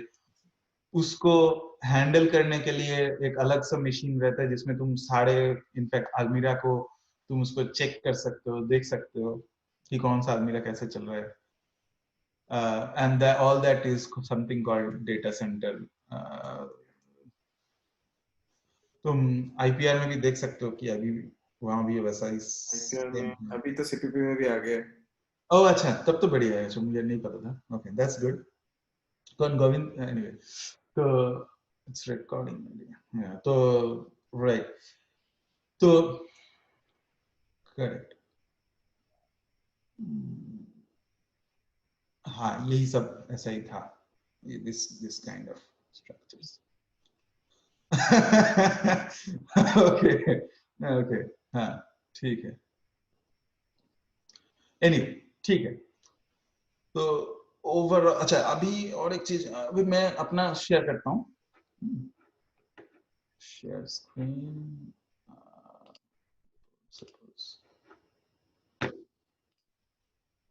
तो पैरेललाइजेशन, अभी जिस टाइप का पैरेललाइजेशन के बारे में हम लोग बात कर चुके थे कि डिफरेंट नोड के बीच में जो कनेक्शन है नोड 1 नोड 2 ऐसे करके, इसे ये पैरेललाइजेशन के लैंग्वेज में हम लोग इसको बोल सकते हैं कि एमपीआई पैरेललाइजेशन। और एक पैरेललाइजेशन है फॉर एग्जांपल जो पिक्चर इनफैक्ट प्रीवियस पेज में है राइट, ये जो पिक्चर ड्रॉ किया था यहाँ पे जो कोड, यहाँ पे जो प्रोसेसर मैंने ड्रॉ किया था, ये जो मैंने बोला प्रोसेसर में बहुत सारा कैलकुलेशन होता है। तुम लोग देखोगे, लास्ट दिन भी मैंने शायद बता रहा था कि बहुत सारा कोर्स रहता है। पुराने जमाने में हमारे पास तो एक ही कोड रहता था, उसके बाद आया dual code computer, right, dual code आया, फिर उसके बाद शायद क्वाड कोड आया, राइट, उसके बाद ऑक्टा आया, वर्क स्टेशन में शायद और भी कुछ ज्यादा मिल जाएगा। तो ये कोड का मतलब है कि ये जो प्रोसेसर है, ये जो छोटा सा प्रोसेसर है, इसको अगर मैं जूम करूंगा यहाँ पे, तो ऐसा मतलब बड़ा सा एक प्रोसेसर, इसको जो पिक्चर को जूम करके ड्रॉ करता हूँ, तो एसेंशियली इसके अंदर डिफरेंट डिफरेंट कोड है। तो kind of instead of going to different different physical clusters, ये एक डब्बा है, ये एक डब्बा, इसको मान लो मैंने बोल रहा हूँ डब्बा, ठीक है, तो ये डब्बा 1, ये डब्बा 2, जो भी नोड बोल रहा था हमने, ये डिफरेंट डिफरेंट डब्बा में जाने के बदले में एक ही जगह में, एक ही ये छोटा सा इतना ही जगह में तुम्हें एक्चुअली उन्होंने 4 प्रोवाइड कर रहा है एटलीस्ट, ताकि तुम साइमल्टेनियसली अपना मशीन में भी डिफरेंट डिफरेंट काम कर सको। बट कंप्यूटेशन के लिए 4 कुछ भी नहीं है, क्योंकि अगर हमारे पास एक एरिया है ये वाला, जैसे जिसमें हमें शायद वो जितना बोला था कि 1 लाख पार्टिकल को सिमुलेट करना है, तो 4 में अगर इसको अगर 4 से डिवाइड करूंगा तो वो ज्यादा कुछ एफिशिएंट नहीं होगा। हाँ, डेफिनेटली जो टाइम है, जिसको मैंने बोला कि 10 सेकंड लगेगा एक टाइम इटरेशन के लिए, 10 सेकंड के बदले में शायद 2.5 सेकंड लगेगा या 2 सेकंड या 3 सेकंड लगेगा, तो उसमें ज्यादा डिफरेंस नहीं है ना। तो इसीलिए हमें एक्चुअली पैरेललाइज करना है तो बहुत सारा करना है। फॉर एग्जांपल आजकल का जो कोड है वो लाइक 1 लाख ऐसा डिफरेंट डिफरेंट प्रोसेसर को यूज करता है, ठीक है। तो इसमें अच्छा, राइट, तो प्रोसेसर का हिसाब कैसे करते हैं, तो एक बोलता है नोड और एक को बोलता है कोर, ठीक है। तो क्वाड कोर मतलब डुअल कोर, मान लो डुअल कोर मशीन अगर है तो उसका मतलब है उसका 2 कोर है। तो वो प्रीवियस जो मैंने पिक्चर ड्रॉ किया था, ये जो इसके क्या बोलते हैं, सीपीयू के अंदर ये जो मदरबोर्ड था, एसएमपीएस था, यहाँ पे जो प्रोसेसर था, ये प्रोसेसर का डुअल कोर मतलब ऐसा है। क्वाड कोर मतलब ये वही सेम मदरबोर्ड है, ये एसएमपीएस है, ये तुम्हारा पार्ट था, ये साटा पाटा केबल यहाँ से गया है, यहाँ जो प्रोसेसर है उसमें 4 कोर, ऑक्टा में 8 है, तो ये कोर ये वाला है, ठीक है। इसमें भी तुम पैरेलल कर सकते हो, लेकिन इसमें फायदा क्या है कि तुम्हें यहाँ से फिजिकली कोई केबल से इंफॉर्मेशन दूसरा मशीन में ट्रांसफर नहीं करना, जो कि इसीलिए बहुत फायदा है, क्योंकि ये दोनों एकदम पास पास है। तुम अगर एक नोड के साथ दूसरा नोड कनेक्ट करोगे और फिजिकली ये इंफॉर्मेशन को ये डेटा केबल से ट्रांसफर करना है, तो this is expensive in terms of like this flow, इतना जल्दी नहीं होता, क्योंकि उसको तुम्हें कुछ फॉर्मेट में फिर कोड एनकोड करके उस केबल से फिर उसमें भेजना पड़ेगा, फिर उसको डी एनकोड करके फिर उसमें रीड करना पड़ेगा, it takes time. Dual code ऐसा हो गया। नोड मतलब ये कितना ये है, तो ये इंटर नोड एमपीआई जो है वो इंटर नोड कंप्यूटेशन करता है, और एक कंप्यूटेशन है जिसे बोलते हैं ओपन एमपी, वो है इंट्रा नोड कंप्यूटेशन। तो अगर तुम्हें ये एक नोड के अंदर, अभी तो ये इंट्रा मतलब एक नोड के अंदर, ठीक है, तो इस एक नोड के अंदर जो प्रोसेसर है, डिफरेंट डिफरेंट प्रोसेसर में अगर तुम्हें इसको तोड़ना है, इसको कंप्यूटेशनल डोमेन को अगर स्प्लिट करना है, तो दैट एक प्रोसेसर के अंदर करना है, तो वो ओपनएमपी से कर सकता है। OpenMP is always very fast. OpenMP से तुम अगर कुछ अगर फॉर एग्जाम्पल, अभी तुम लोगों को सबको कुछ ना कुछ तो आइडिया है ही, तो जैसा कि मैंने लास्ट दिन बोला था, अगर मेरे पास एक ये मैं अभी फोरफ्रंट में लिख रहा हूँ इसको, do I equal to say 1 to 10, कुछ एक वेरिएबल है, sum equal to sum plus 1 n2। तो अगर मैं ओपनएमपी में करूंगा, तो अगर मेरे पास ओनली 2 नोड है, तो एसेंशियली इक्विवेलेंटली बॉइल डाउन होगा कुछ ये दो कोड है अगर, तो कोड 1 और ये है मेरा कोड 2। तो कोड 1 के पास कितना इंफॉर्मेशन जाएगा, do I equal to 1 to 5 sum equal to, अच्छा sum equal to sum plus 1 is actually bad example. अभी थोड़ा इजी एग्जांपल लेते हैं, ये थोड़ा डिफिकल्ट एग्जांपल हो जाएगा, sum equal to sum plus 1, right. तो ये मान लो a of I equal to say I plus 1, कोई एक एरे है, तो ये हो जाएगा तुम्हारा AI equal to I plus 1 into, और ये कोड 2 में ये कितना जाएगा ना, do I equal to 6 to 10 A of I equal to I plus 1 into। तो ये दोनों कोड साइमल्टेनियसली काम कर सकते हैं। ये जब 1 to 5 कैलकुलेट कर रहा है जिस टाइम पे AI कोई एक रजिस्टर है उसमें जब वैल्यू असाइन कर रहा है, 6 to 10 ये उसी टाइम में ये 6 to 10 में ये असाइन कर सकते हैं दोनों कोड मिलके। तो ये टोटल चीज करने में मुझे जितना टाइम लगेगा, ये करने में जितना टाइम लगेगा आइडियली, अगर एकदम मैं आइडियल केस सोच रहा हूँ, मान लो ये इसको करने में मेरे को t टाइम लगेगा ये कैलकुलेशन करने में। कैलकुलेशन करने में टाइम लगता है ना, जैसे कि वो गीगाहर्ट्ज में है, तो ये अगर मैंने इसको 10 ना लिख के 10 to the power 9 लिख देता, गीगा 9 है तो 10 to the power 9 लिख देता, तो ये कैलकुलेट करने में मेरा ये एस्टिमेशन में कितना टाइम लगेगा ना, 1 सेकंड, ठीक है ना। क्योंकि इतना सारा फ्लोटिंग पॉइंट, अच्छा उसमें फ्लोटिंग पॉइंट के साथ और भी कॉम्प्लिकेशन है। मान लो बहुत सिंपल आइडियल एग्जांपल दे, तो सब कुछ फ्लोटिंग पॉइंट ऑपरेशन है और मेरा मशीन में अगर ओनली फ्लोटिंग पॉइंट ऑपरेशन हो रहा है, तो 10 to the power 9 करता हूं, तो ये इतना कैलकुलेट करने में उसको 1 सेकंड लगेगा। तो ये अगर मैं 5 into 10 to the power 8 करता हूँ, और राइट ये 5 into 10 to the power 8 plus 1 से 10 to the power 9, ये कैलकुलेशन करने में, तो ये अगर आइडियली अगर मैं स्प्लिट करूंगा तो ये t टाइम लगेगा, मतलब ये t इक्वल टू मान लो 1 सेकंड लगेगा, तो इसको हाफ सेकंड लगेगा, है ना। ये प्रोसेस स्पीड से हम लोग बहुत क्रूडली इसको ऐसे निकाल सकते हैं। बेसिकली जस्ट एक चीज सिंपली समझ लो कि ओपनएमपी में क्योंकि डेटा जो है वो ट्रांसफर होता है with in a single processor, he data transfer हो रहा है विद इन कोर्स, राइट। सो तुम इंफॉर्मेशन को यहाँ पे डेटा ट्रांसफर है, नेटवर्क के थ्रू हो, जो भी डेटा के केबल के थ्रू हो, कहीं भी वे में तुम्हें दूसरे कंप्यूटर में भेजना नहीं पड़ रहा है, तो इसीलिए ऑपरेशन बहुत फास्ट हो जाता है। ये बहुत फास्ट होता है। लेकिन अगर सेम चीज में एमपीआई में करूंगा, तुम देखोगे ये हाफ सेकंड से ज्यादा लग रहा है, मतलब मुझे आइडियली 1 सेकंड है तो 2 में स्पीड कर रहा हूँ, तो इसको हाफ सेकंड लगना चाहिए ना। और एमपीआई करूंगा तो ये शायद मान लो हाफ सेकंड, मतलब जो भी है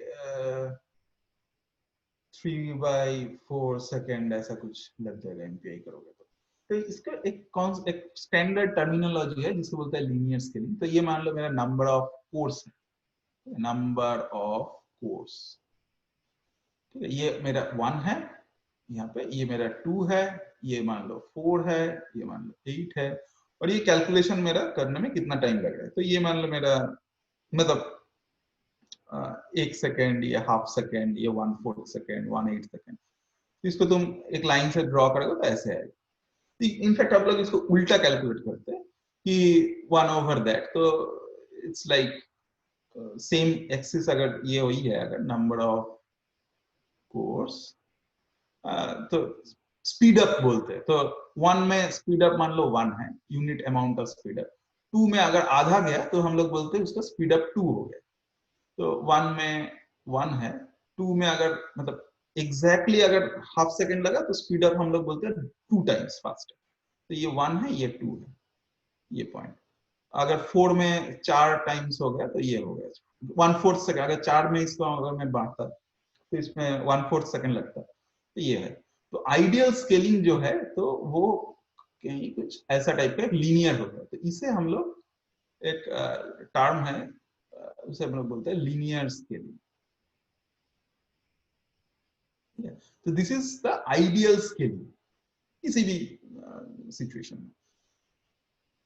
अब आइडियल स्केलिंग, पहला चीज तो ये है कि अगर तुम ओपनएमपी करोगे तो कितना कोड ही लोगे, एक प्रोसेसर के अंदर कितना होता है अपना, quad core octa core machine तुम्हें नॉर्मली मिलता है, अगर वर्क स्टेशन लोगे तो 16 मैक्सिमम। आजकल जो नॉर्मल अवेलेबल होता है तुम्हारा मैक्सिमम ऑक्टा कोर ही होता है, बट वर्क स्टेशन में ऑफ कोर्स 20 अबव प्लस होता है।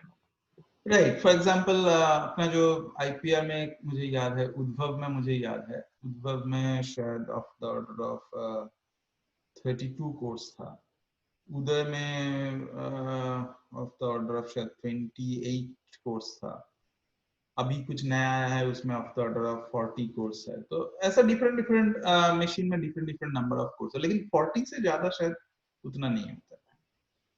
और एक तो चीज कि जितना तुम्हारा नंबर ऑफ कोर्स बढ़ता है तो इंडिविजुअल क्लॉक फ्रीक्वेंसी उतना ही कम होता है, मतलब उससे ज्यादा नहीं दे पाए आउटपुट, वो Okay. एक टेक्नोलॉजिकल लिमिटेशन है।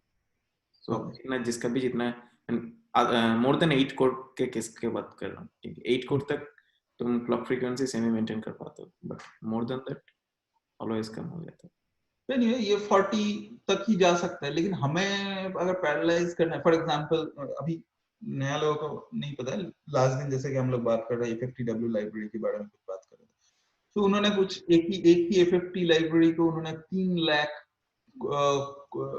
कोड में डिवीजन, तो 3 लाख इज राइट, 40 तो कुछ भी नहीं। तो लोग एक्चुअली करते हैं 10,000, 1 लाख तो बहुत कॉमन है, 10 लाख में भी करते, मिलियन कोर्स में लोग डाल देते हैं 10 लाख कोड में। तो अगर 10 लाख है तो इट्स लाइक ए ह्यूज, तो 10 लाख कोड का मशीन तो ऐसे ओपनएमपी से नहीं हो सकता है, तो फेल हो जाएगा। तो इसीलिए हमें बहुत ज्यादा करना है तो फिर एमपीआई ही करना पड़ेगा, दैट्स द ओनली सोल्यूशन, जहां पे तुम ऐसा डिफरेंट डब्बे को लैन केबल से जोड़ देते हो।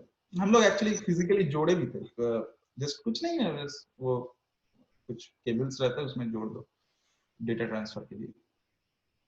तो राइट, तो ऐसा फिर वो अभी डेफिनेटली तुम्हारे लिए लीनियर स्केलिंग 3 लाख तक जाना मुश्किल है, लेकिन इन्होंने कुछ दिखाया कि कुछ लाइब्रेरी है FFTW SSC50 भी शायद दिखाया कि 3 SSC50 नहीं, शायद FFTW को उन्होंने शायद दिखाया कि 3 लाख कोड तक उसने लीनियर स्केलिंग दिखाया कि कुछ बहुत। तो मतलब समझ रहे हो कि अगर तुम साइमल्टेनियसली एक फूरियर ट्रांसफॉर्म कर रहे हो जिसको तुम 3 लाख में दे रहे हो, और उसको करने में तुम्हें एग्जैक्टली 3 लाख टाइम्स कम टाइम लग रहा है, तो कितना स्पीड अप हो सकता है कैलकुलेशन। तो वो थोड़ा एक्चुअली काफी शायद इंटरेस्टिंग है। राइट, तो ये हो गया सीपीयू कंप्यूटिंग के बारे में इंफॉर्मेशन। अब नेक्स्ट मुझे नहीं पता जीपीयू, और भी बहुत सारे एक्चुअली कंप्यूटेशनल टेक्निक्स है, नॉट नेसेसरली ऑलवेज सीपीयूज। जब मैंने डब्बा के बारे में बता रहा था, हल्का सा एक छोटा सा चीज टच करके गया था, यहाँ पे एक लाइन ड्रॉ किया मैंने, देखा या इसमें, जिसको मैंने बोला यहाँ पे कुछ जीपीयूज रहता है। तो अभी आजकल ये पार्ट बहुत इंपॉर्टेंट हो गया कैलकुलेशन में, ठीक है। तो अभी तो इसके ऊपर इसी का अलग अलग क्लस्टर बनता है, पूरा जीपीयू क्लस्टर्स है, बहुत सारी चीजें है। फॉर एग्जाम्पल राइट, लेकिन जीपीयू क्लस्टर सीपीयू क्लस्टर के बीच में कुछ फंडामेंटल डिफरेंसेस भी है। एक क्रूडली कुछ और इंफॉर्मेशन देख रखता हूँ अभी, जैसे कि हम लोग एक चीज किए हैं कि सीपीयू कंप्यूटिंग, जस्ट एक नाम लिया अभी जीपीयू कंप्यूटिंग, और सीपीयू है तुम्हारा एक्चुअली क्या है कि सेंट्रल प्रोसेसिंग यूनिट है सच। आजकल एक नया कॉन्सेप्ट आया है टेंसर प्रोसेसिंग यूनिट। तो इसमें क्या होता है कि जैसे कि हम लोग जब ऐड, वही पुराना एग्जांपल ही ले लेते हैं फिर से, do इक्वल टू से 10, say ai equal to i into, right. तो इसमें हम लोग क्या कर रहे हैं, एक एक हर एक कोई भी लीनियर अलजेब्रिक ऑपरेशन कर रहे हैं, मान लो i प्लस 1, कोई ये ऑपरेशन है, ठीक है, बाइनरी ऑपरेशन। तो इंडिविजुअली एक एक i के लिए तो एक एक कंप्यूटेशन हो रहा है। फॉर एग्जांपल लाइक जैसे कि इसका एक शायद एग्जांपल हो सकता है कि मैंने जैसे बोला ये अगर 10 टू द पावर 9 है तो ये 1 सेकंड लगेगा। मुझे इसके बारे में बहुत डिटेल पता नहीं है कि, लेकिन tensor processing unit is like simultaneously instead of going bit by bit, मतलब एक एक आई से के थ्रू जाने के बदले में इन्होंने एकदम से पूरा एक वेक्टर को ऐड कर, तो it's like you can think AI as a vector, right. ये एक लंबा सा वेक्टर है जिसमें इसका एंट्री है A1, A2, A3, A4 ऐसा टाइप का। तो अगर मैं फॉर एग्जांपल लिख रहा हूँ AI equal to suppose, right, और एक डिफाइन कर रहा हूँ कि मान लो B of I equal to say 2 into I, और ये इनटू मान लो नहीं है, CI equal to AI plus BI into, ठीक है। तो ये AI है और मेरे पास और एक एरे है BI, जिसे V1, V2, V3 ऐसा है। तो ये दोनों एरे मैंने यहाँ पे मान लो मैंने एंडू कर ही देता हूँ, इसको मैंने अलग से रखना चाहता हूँ, इसको मैंने इसके साथ काउंट नहीं करना, डू आई नया सा लिख रहा हूँ 1 to 10 to the power 9, ठीक है। तो ओनली ये अगर कंप्यूटेशन को मैं देख रहा हूँ, ठीक है, तो उसमें क्या है कि ये दोनों एरे को उसने ऐड कर, जो भी वैल्यू है इसका, ये वैल्यू के ऊपर डिपेंड नहीं कर रहा, वो ऑपरेशन कर रहा है, और वो ऑपरेशन जब कर रहा है एक्चुअली वो बिट बाय बिट कर रहा है। पहले इसको ऐड कर रहा है, do I equal to 1 to n, तो ये पहले 1 का वैल्यू कैलकुलेट करेगा, वो फिर C1 का वैल्यू निकालेगा, फिर i इक्वल टू 2 गया, इसको कैलकुलेट करके यहाँ पे C2 कैलकुलेट कर, ऐसा करके जाएगा। टेंसर प्रोसेसिंग यूनिट में ऐसे नहीं होता, उसने एकदम पूरा एक डब्बा को उठाता है, मतलब एक एरे को उठाता है, एक दूसरा एरे को उठाता है और सीधे जोक कर ऐड कर देता है, या फिर जो भी तुम यहाँ पे ऑपरेशन बोलोगे, बाइनरी ऑपरेशन जो भी है, वो उस बाइनरी ऑपरेशन को परफॉर्म कर देता है, ऐसा करके, ठीक है। So it is like extremely fast. ये एक नया है। और एक चीज है जिसे हम लोग एक्सपेरिमेंट में बहुत यूज करते हैं, लेकिन कंप्यूटेशन में उसका ज्यादा यूज पहले नहीं होता था, लेकिन आजकल कुछ नया चीज है, इसे बोलते हैं AI या artificial intelligence.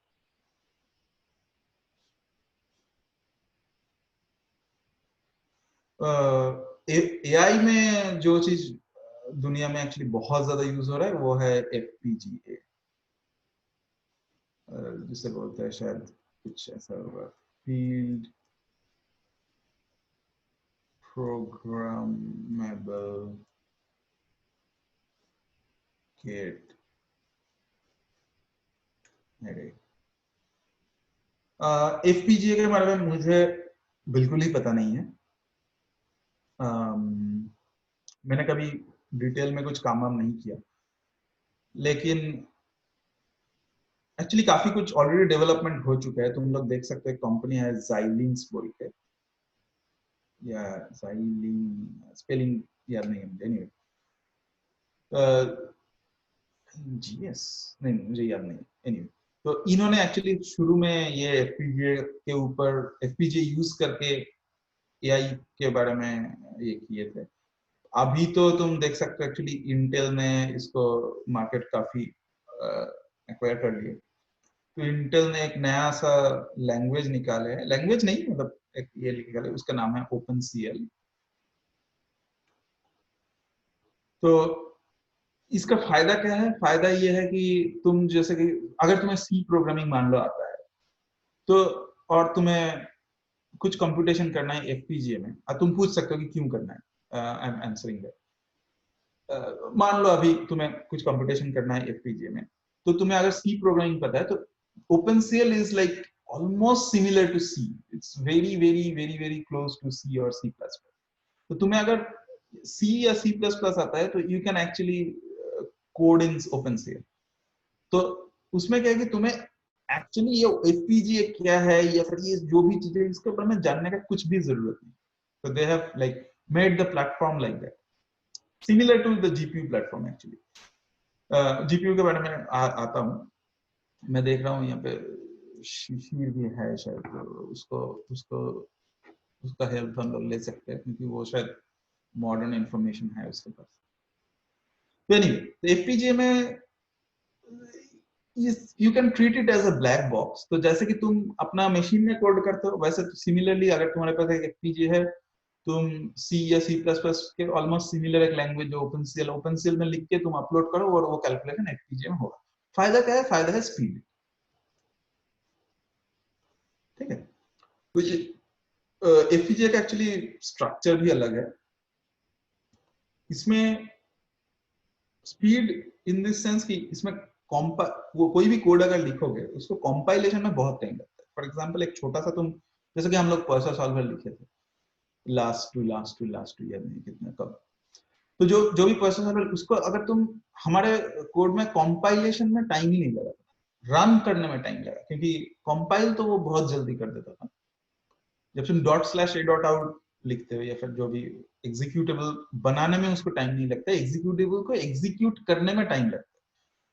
For example like तुम कोई भी कोड लिखे हो और उसके बाद यहाँ पे लिखे हो से जी फोर्ट्रान, या जो लोग जी से कर सीसी से करते हो जीसीसी, प्रोग्राम नेम है कुछ ब्ला ब्ला डॉट से F95,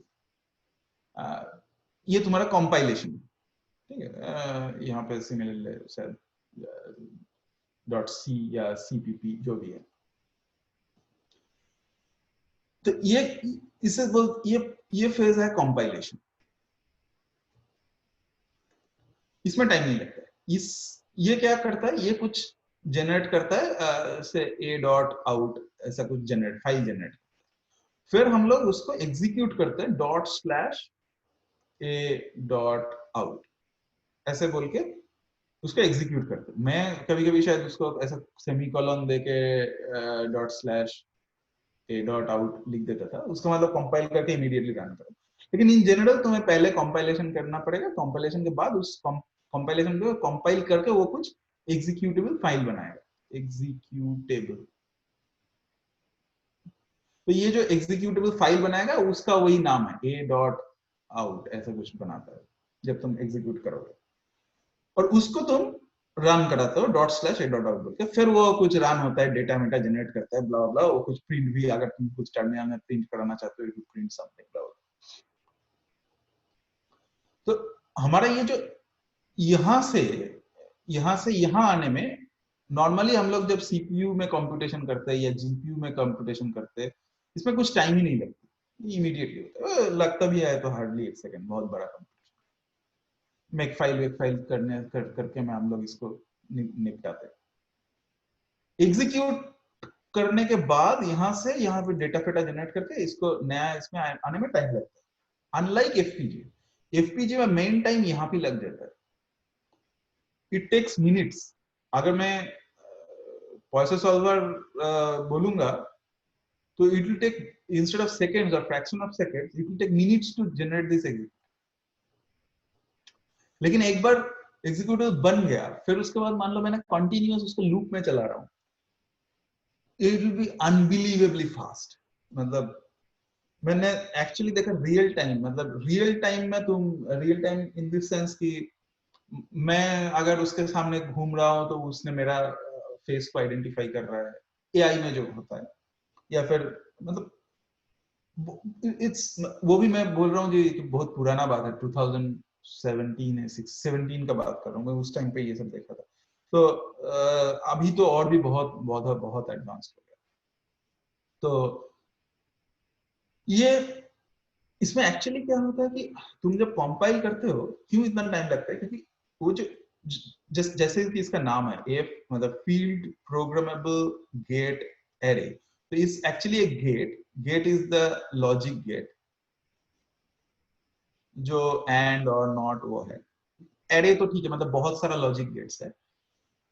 प्रोग्रामेबल गेट एरे मतलब क्या है कि ये लॉजिक तुम जब इसको एंटर दबाओगे और ये जब ये चीज एग्जीक्यूट कर रहा है, मतलब ये जो A.out बना रहा है, वो लिटरली फिजिकली जाके वहां पे गेट को प्रोग्राम कर रहा है। ठीक है, तो वो तुम एक बार, मतलब कैसे बोलूंगा, इट्स लाइक इट विल, उस फॉर एवरी डिफरेंट प्रोग्राम तुम्हारे पास यहाँ पे लॉजिक गेट का स्ट्रक्चर, मतलब कौन सा गेट से कौन सा गेट कनेक्टेड है, वो फिजिकल स्ट्रक्चर बदल रहा है। That is why it takes time to execute. कभी कभी ये घंटा भी लग जाता है, it takes hours also to compile, ठीक है, इनफैक्ट काफी घंटा लग जाता है कभी। तो लिटरली ये लॉजिक गेट फिजिकल स्पेस में, जहां पे वो डब्बा पड़ा है, उस फिजिकल स्पेस में जाके वो ऐसे कनेक्शन क्रिएट करता है। फील्ड प्रोग्राम, मतलब तुम उसी जगह पे बैठ के इसको प्रोग्रामेबल कर सकते हो। लेकिन एक बार गेट बन गया फिर it will be extremely fast, very very very very fast.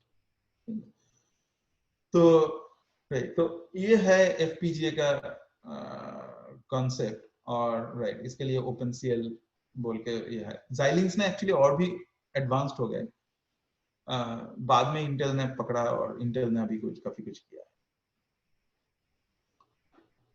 Right, तो टीपीयू गया, एफपीजीए गया। अब थोड़ा बहुत जीपीयू के बारे में ये करते हैं हम लोग। वो पता नहीं तुम लोगों में कौन कौन कंप्यूटर गेम खेलते हो। पुराने जमाने में तो अपना जो मशीन था उसमें जो स्टैंडर्ड जीपीयू रहता था, उस जीपीयू से हम लोग कुछ कुछ गेम खेलते थे। फिर हमें इंफॉर्मेशन मिलता था कि कुछ नया गेम आया, जीपीयू सपोर्ट नहीं करेगा, ब्ला ब्ला। तो फिर एक्स्ट्रा तुम्हें जीपीयू लगाना पड़ता था। तो एसेंशियली एक्चुअली तब हम लोग को जीपीयू के बारे में आइडिया नहीं था, हम लोग ग्राफिक्स कार्ड के बारे में आइडिया था कि हाँ राइट राइट, जीपीयू नहीं, sorry you are right, absolutely, वो ग्राफिक्स कार्ड था, राइट। तो ये GPU basically instead of central processing unit is like graphics processing unit. तो GPUs are like created or made for HPC purpose। वो है तुम्हें GPU computers जो भी है। तो उसमें क्या है कि मान लो ये एक ग्राफिक्स कार्ड है, तो इसमें एक्चुअली बहुत सारा ऐसा छोटा ऐसा बहुत सारा ये है। तो ये हर एक जो छोटा पार्ट है, ये एक एक मतलब यूनिट है, प्रोसेसिंग यूनिट है। तो ऐसे of the order of like 1024 और ऐसा ऑर्डर में ये छोटा प्रोसेसिंग यूनिट रहता है। तो तुम्हारे पास अगर एक लूप है, similarly do I equal to 1 to अभी मान लो कुछ थोड़ा 10,000, तो ये अगर तुम्हारे पास 1000 ऐसा ग्राफिक्स कोड है, तो तुम हर एक लूप में एक्चुअली 10 करके डाल सकते हो। इसको बोल सकते हो 10 दो, इसको 10, इसको 10, इसको 10, ऐसा करके सबको 10 दे दो। तो तुम्हें कंप्यूटेशन टाइम काफी स्मॉल हो गया।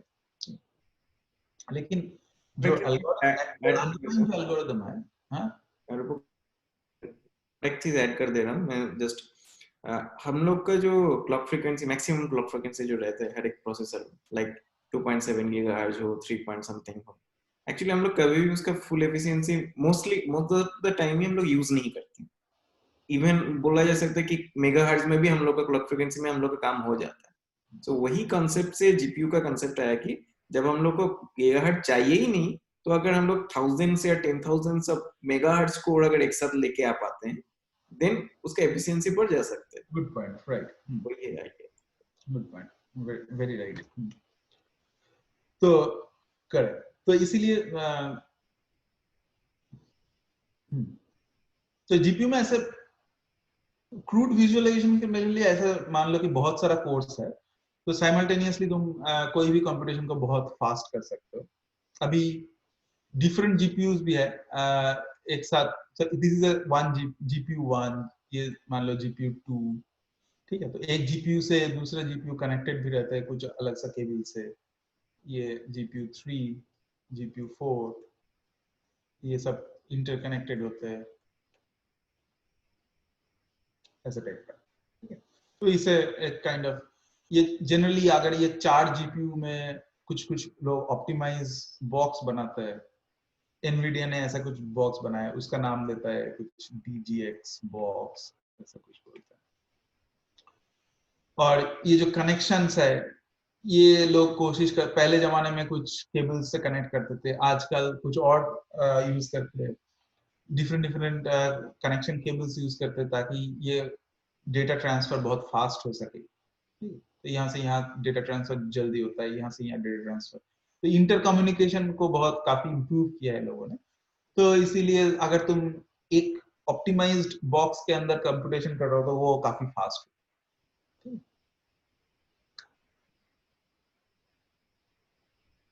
नहीं लेकिन वो अच्छा राइट, शानदा का वो एक स्टैंडर्ड एग्जांपल है, काफी सारा टॉक में मैं सुना हूँ। It's like suppose you have to move, ये शायद सीसी भी अच्छे से बता सकता है, move many people. Suppose you have like 100 people to move from one place to another distance. मान लो ये तुम्हारा कोई एक जगह है, यहाँ से तुम्हें ट्रेन स्टेशन में पहुंचाना है, ये क्या है, तो 100 people को मूव कराना है तो you will use the bus. Hi, Rupakda. हाँ Yeah, बोलो। you are saying about throughput versus speed up, ना? Right, exactly. Yeah.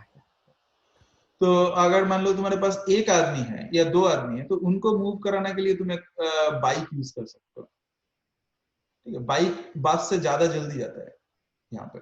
लेकिन तुम अगर एक बाइक से 100 लोगों को ले जाना है तो तुम्हें जाना है फिर आना है, फिर जाना है फिर जाना है, तो इट विल टेक 100 लोगों को मूव करने में तुम्हें बहुत टाइम लग जाएगा। इंस्टेड ऑफ तुम अगर एक बस यूज कर रहे हो, इवन दो एक बाइक से वो स्लो है, लेकिन 100 लोगों को एक साथ में वो मूव करा सकते हैं। तो इसीलिए जैसे कि शानदा बोल रहा था कि हम लोगों को मतलब फास्टर कंप्यूटेशन स्पीड जो कि सीपीयू के पास है, it's like this is like this, इसका बहुत फास्ट मूव कर सकते हैं कंपेयर टू बस बाइक। तो ये इट्स कॉल्ड इंटेलिजेंट, और बस इज लाइक जीपीयू। तो ये काफी लोगों को एक साथ लेके जा सकता है, बहुत सारा पैरेललाइजेशन कर सकता है, unlike CPU. GPU communication, right, इसे वही इसका कुछ जीपीयू ऐसा कुछ पॉपुलर नाम आया है आजकल मार्केट में, तो तुम लोग ये देख सकते हो। अब क्वेश्चन तुम लोग ये कर सकते हो कि ये तो आर्किटेक्चर के बारे में बताया कि लेकिन हम लोग एक्चुअली कंप्यूटेशन कैसे करें। तो कंप्यूटेशन करने के लिए आजकल एक तो पुराना ये था ही कुछ ओरिजिनल ये जो था उसका नाम था कूडा बोल के। तो इट्स ऑलवेज रिकमेंडेड कि तुम लोग कूडा का बहुत सारा वर्जन है, फोर्ट्रन में है कूडा का, सी में है, सी या सी प्लस प्लस में है, और भी बहुत सारे वर्जन्स में है। तो कूडा अगर कूडा एक्चुअली कि बहुत फ्लेक्सिबल है, तो तुम कुछ भी उसमें यूज करके कूडा को यूज करके कर सकते। बट इंस्टेड अगर मान लो तुम्हारे पास एक ऑलरेडी रिटन कोड है तो उसको तुम बहुत आसानी से पैरेलल कर सकते। लास्ट दिन मैंने एक एग्जांपल दिया था, फिर से वही हमारा पुराना एग्जांपल लेते हैं। Suppose do i equal to 1 to suppose n, ai equal to i या i प्लस 1, कोई एक बाइनरी ऑपरेशन कर तो n, ठीक है। तो हम लोग दिखाया था कि इसको ये हमारा एक सीरियल कोड होगा। सीरियल मतलब एक ही कोड में कैलकुलेट हो रहा है। अभी अगर मल्टीपल कोड में हो रहा है, अगर मुझे इसको ओपनएमपी में करना है तो हम लोग बस ऊपर से एक ऐसा कुछ देंगे, ओएमपी पैरेलल होता है शायद, कुछ शेयर्ड आता है, कुछ प्राइवेट है, और फिर ओएमपी डू बोल के ये सेम चीज, do i equal to 1 to n, a of i equal to i plus 1 sorry n, और फिर ये चीज omp end parallel omp, शायद ये ऊपर जाता है ना, omp end, ठीक है। तो एसेंशियली तुम्हें अगर मल्टीपल कोड में कैलकुलेशन करना था, वो जो मैंने पिक्चर ड्रॉ किया था, ये मदरबोर्ड था, ये SMPS था, यहाँ पे एक प्रोसेसर था, चेसिस फैन था, और यहाँ पे रियर फैन था। तो इसमें ये वाला जो प्रोसेसर था, इसमें अगर सिंगल कोर प्रोसेसर है तुम्हारे पास, जो बहुत पुराना जमाने का जो मशीन था, उसमें अगर सीरियल कैलकुलेशन करना है तो तुम ऐसे कैलकुलेट कर सकते हो। या फिर प्रेजेंट मशीन में भी तुम्हें अगर मल्टीपल कोड्स को एक साथ काम नहीं करवाना है तो तुम ऐसे करके फोर्ट्रान में एक छोटा सा कोड लिख सकते हो। लेकिन अभी अगर तुम्हें मान लो तुमने तुमने इच्छा किया कि मैंने नहीं, मल्टीपल कोड में मैं साइमल्टेनियसली कंप्यूटेशन करना चाहता हूँ कि आधा आधा इसको बांट लो, तो तुम्हें बस इतना ही डिफरेंट करना है। तुम्हारे जो हाँ राइट, एक और डिफरेंट करना है। यहाँ पे तुम लिखते थे शायद जी फोर्ट्रान, ये इसका इस प्रोग्राम का कुछ नाम दे दो यहाँ पे, मतलब प्रोग्राम कुछ ब्ला इम्प्लिसिट नॉन इंटीजर एरे वेरे डिफाइन कर दो। यहाँ पे बोल दो एंड प्रोग्राम, एंड प्रोग्राम। ये हो गया तुम्हारा प्रोग्राम, और इसका कुछ नाम दो, मान लो से trial.f95। तो तुम कैसे इसको कंपाइल करते थे, जी फोर्ट्रान trial.f95, ये ऐसे ही कंपाइल करते थे। अभी ये अगर कोड है ऊपर उतना ही होगा, शायद एक यूज omp लीव ऐसा कुछ आएगा, और बाकी सब सेम ही आएगा। इसका नाम मान लो तुमने दिया हो, सेम नाम दिया trial.f95। तो इसको तुम कैसे कंपाइल करोगे, सेम चीज, जी फोर्ट्रान -f ओपन, ये सब स्मॉल ही है, f open mp, same thing trial.f95। ठीक है, तो basically serial to open MP तुम जब ये जा रहे हो तो तुम्हें ये जो आर्किटेक्चर है और यहाँ पे जो डेटा कम्युनिकेशन हो रहा है कि यहाँ से यहाँ कुछ डेटा जा रहा है, यहाँ से यहाँ डेटा जा रहा है, वो कैसे जा रहा है, ये सब कॉम्प्लिकेटेड क्वेश्चंस के अंदर तुम्हें प्रैक्टिकली नहीं जाना पड़ेगा। It's like for you it becomes very easy open MP में जब करो। सिमिलरली ओपन एसीसी बोल के कुछ आइडिया है, तो उसमें डिफरेंस क्या है, ये ऐसे यूज ओपन एमपी लीब के बदले में कुछ और करना पड़ेगा, यूज समथिंग एल्स, नाम बदल जाएगा। और यहाँ पे सेम थिंग, ओ ये मुझे याद नहीं है, शिशिर तुझे याद है ओ एसीसी ऐसा कुछ होता है, ओ ए पैरेलल ऐसा कुछ होता है। हाँ हाँ, और ACC parallel loop, ACC parallel, oh ACC नहीं होता, correct, ACC parallel, ACC parallel instead of OMP ये कर दो एसीसी पैरेलल। शेयर्ड प्राइवेट के बदले में कुछ इन आउट आएगा। हाँ डेफिनेटली ये shared private in out same नहीं है, लेकिन हाँ। उसके लिए तुम्हें थोड़ा सा पढ़ लेना पड़ेगा कि ये मतलब ऊपर से क्या आ रहा है, नीचे क्या जा रहा है, समझेगा। और फिर ये वही है एसीसी शायद डू, फिर तुम्हारा ये वाला पार्ट आ गया कि do I equal to 1, n, a of I equal to I plus 1 and do, और फिर से ये है ACC and do, और फिर और एक मुझे याद नहीं है, शायद ACC and parallel। उसमें शेयर्ड पैरेलल की जगह उसमें फर्स्ट प्राइवेट और प्रेजेंट यूज करना। अच्छा हाँ ठीक है, फर्स्ट प्राइवेट और क्या है, और प्रेजेंट प्रेजेंट प्रेजेंट। अच्छा ये जब जो एक्चुअली है ये सब वर्जन टू वर्जन बदलते रहता है। अभी प्रेजेंट जो इसका ओपन एससीसी का जो भी 2.7 या फिर मुझे याद नहीं कौन सा वर्जन चल रहा है उसमें ये है, तो ये बदल, ये सब जस्ट सिंपल है, चिंता मत करो। तो एसेंशियली यहाँ से यहाँ तो आसान था। अब एमपीआई में कुछ सिमिलर चीज होता है, फॉर एग्जांपल लाइक अगर तुम एक मिनट, मैं एमपीआई का कुछ एग्जांपल देख लेता हूँ।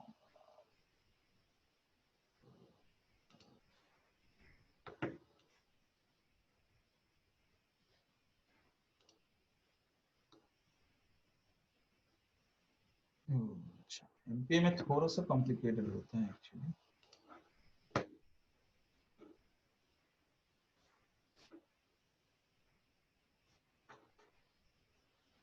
तो एमपीआई में क्या होता है कि एक तुमने सिमिलरली लिखी है 1 to n, ठीक है, ai equal to say I and do।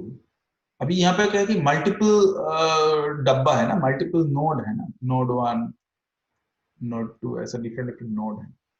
तो तुम्हें क्या करना, मान लो तुम दो नोड को ज्वाइन करना चाहते हो, या फिर दो से तुम्हें एक छोटा सा प्रोग्राम है, एक लूप में एमपीआई को समझाना थोड़ा मुश्किल है। फॉर एग्जांपल मान लो तुम्हें सीरियल ऑपरेशन में यहाँ पे जो तुम करना चाहते हो वो लिख रहा हूँ, सीरियल ऑपरेशन जो है इतना है, इसके बाद तुम और एक सीरियल कोड में तुम इतना ही करना चाहते हो 1 to n, ठीक है। ये नहीं, b of say I equal to a of I plus 1 n2, right, इतना ही करना चाहिए। इसको तुम कैसे करोगे?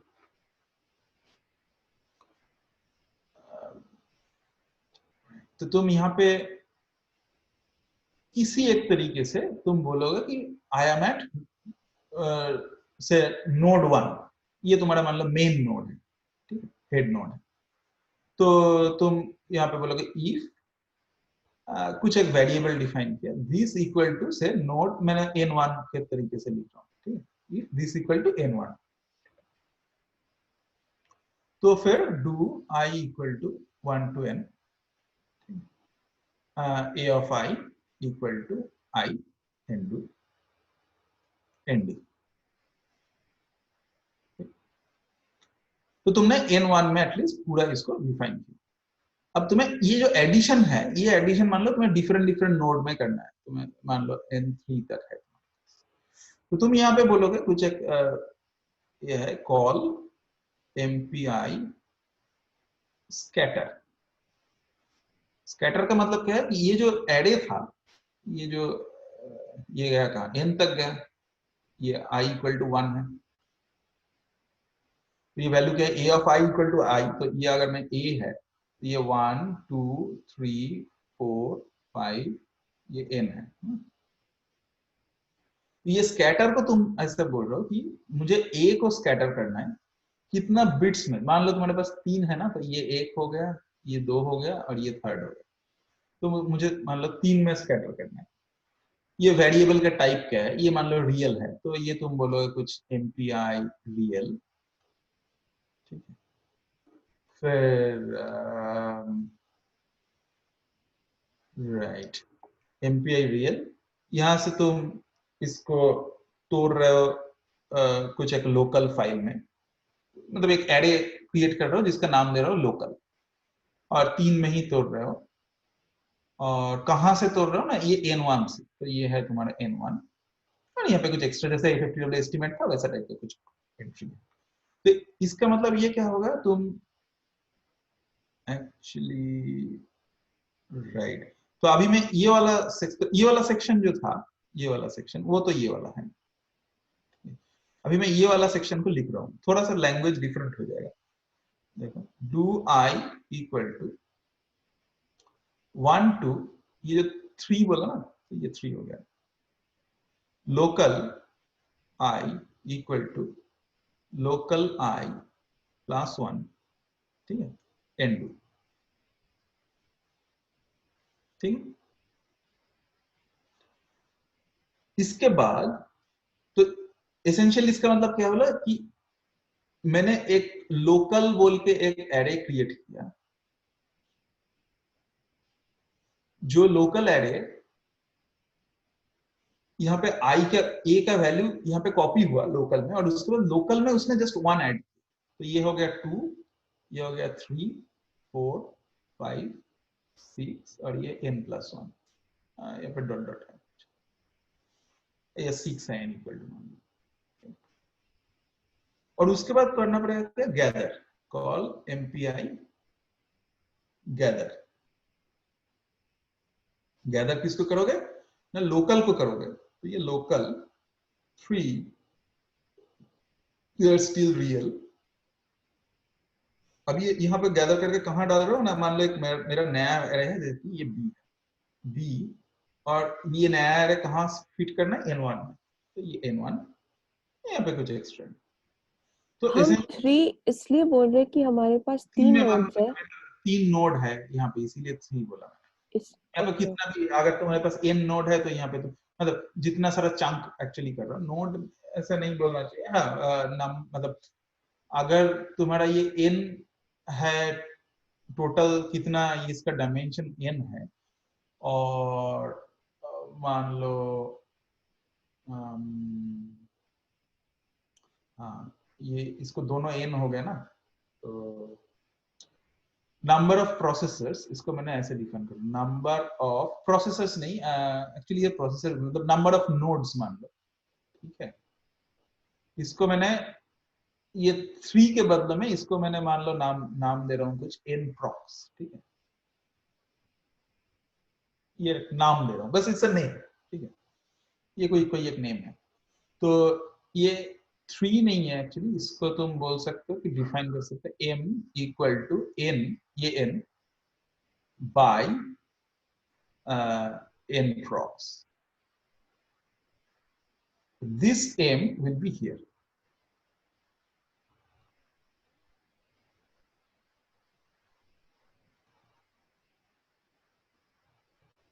ठीक है। तुम्हारा एचपीसी का number of total number of nodes के ऊपर डिपेंड करेगा तुम कितना दे सकते हो। राइट, ये है तुम्हारा total number of nodes basically. तो ये कितना छोटा छोटा चंक में कर रहा हूँ, एक्चुअली यहाँ 3 नहीं, मुझे यहाँ पे 2 लिखना चाहिए था, क्योंकि यहाँ पे मैंने 2 हर एक नोड में 2 करके गया था, तो ये 3 नहीं होना चाहिए, 2 होना चाहिए एक्चुअली इस एग्जांपल के लिए। यहाँ पे कोर का बात आता है क्या? सॉरी, यहाँ पे कोर का मतलब वो आएगा कि मतलब एक नोड में कितना कोर है? यहाँ पे कोड का कोई कॉन्सेप्ट ही नहीं है, यहाँ पे तुम एक्चुअली ओनली नोड को देख रहे हो, ठीक है। कोड और नोड साइमल्टेनियसली एक पैरेललाइजेशन होता है, जिसको बोलते हैं हाइब्रिड पैरेललाइजेशन।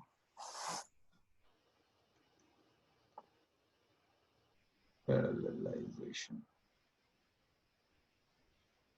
तो उसमें तुम एक लूप है, एक लूप मान लो इसके अंदर गया, और उसके अंदर घुस के उन्होंने छोटा छोटा छोटा छोटा हर एक इसको ले लेता है, क्या बोलते हैं उसे, कोड को ले लेता है, और इन एवरी कोड वो जाके छोटा छोटा छोटा छोटा कैलकुलेशन, तो वो भी तुम कर सकते हो, उसका बोलते हैं हाइब्रिड पैरेललाइजेशन। ओके, तो राइट, तो गैदर हो गया, तो फिर बी में आ गया। अब तुम इसको प्रिंट करा लो, डू, फिर से तुम्हें ये वाला स्टेटमेंट देना। हाँ बोलो।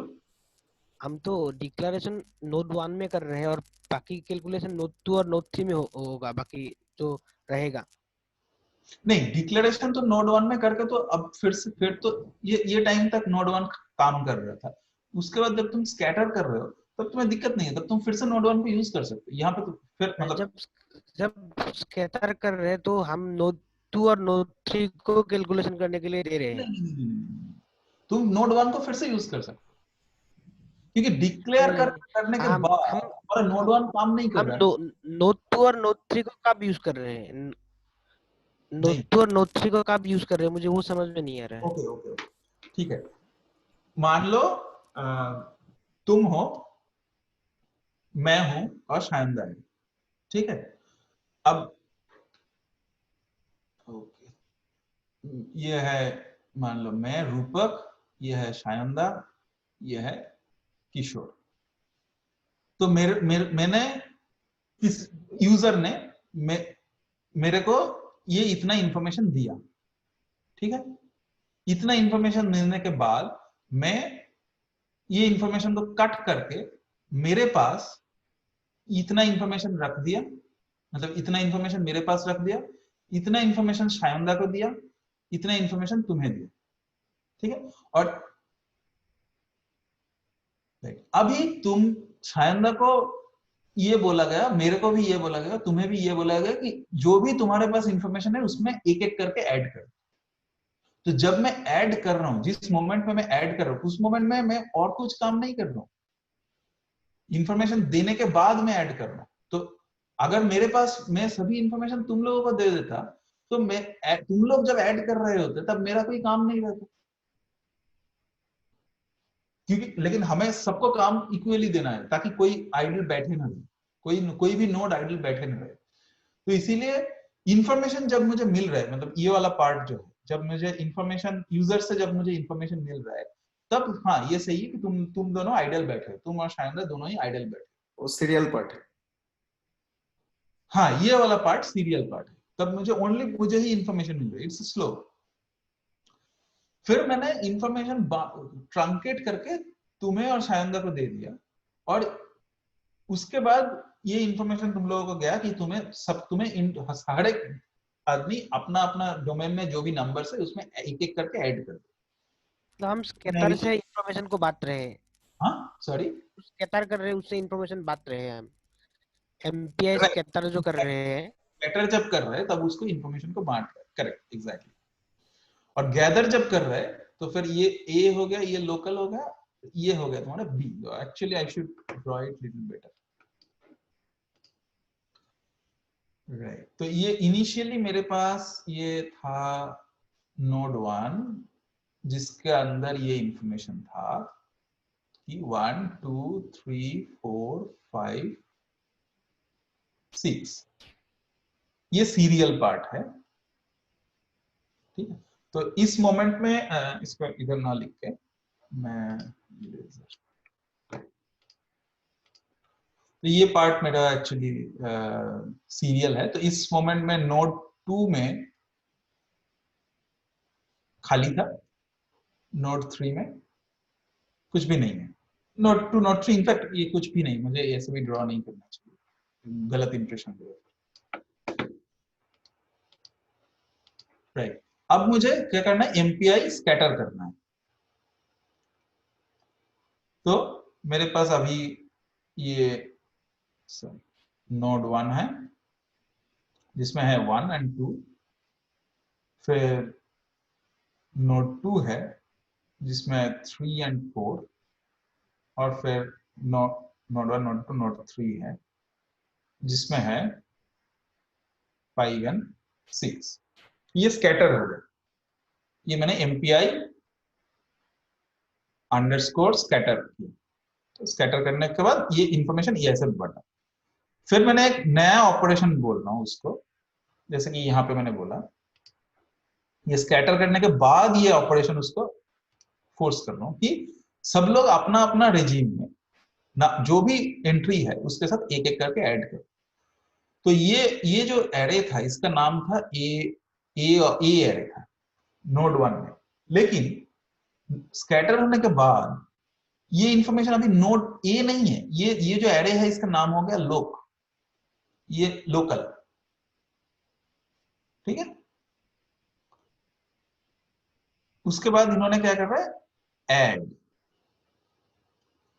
तो n1 क्या कर रहा है, n1 का जो नया लोक है वो है 1 + 1 2 3, n2 जो है उसका जो लोक है वो हो गया 4 5, और n3 जो है उसका हो गया 6 और 7, ठीक है।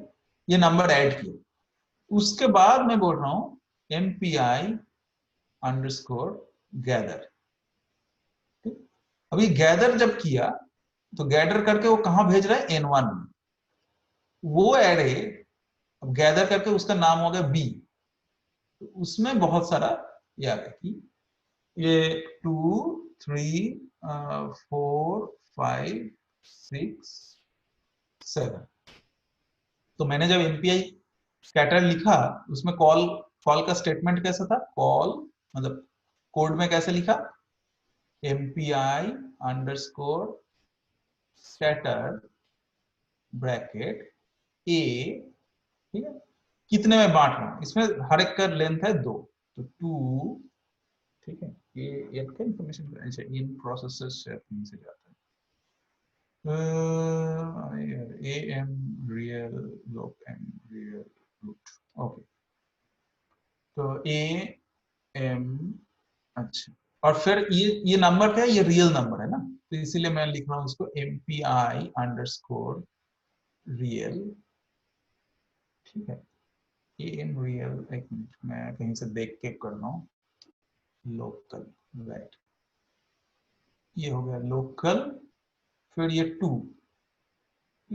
2 क्यों, क्योंकि मेरा टोटल n जो है, n मतलब ये जो टोटल नंबर, इसको कुछ जो भी मान लो n ही बोलते, n इक्वल टू 6 है ना, 1 to 6, और मेरा टोटल नंबर ऑफ प्रोसेसर्स जो है n प्रोसेसर्स मतलब नोड्स है, वो है 3, ठीक है।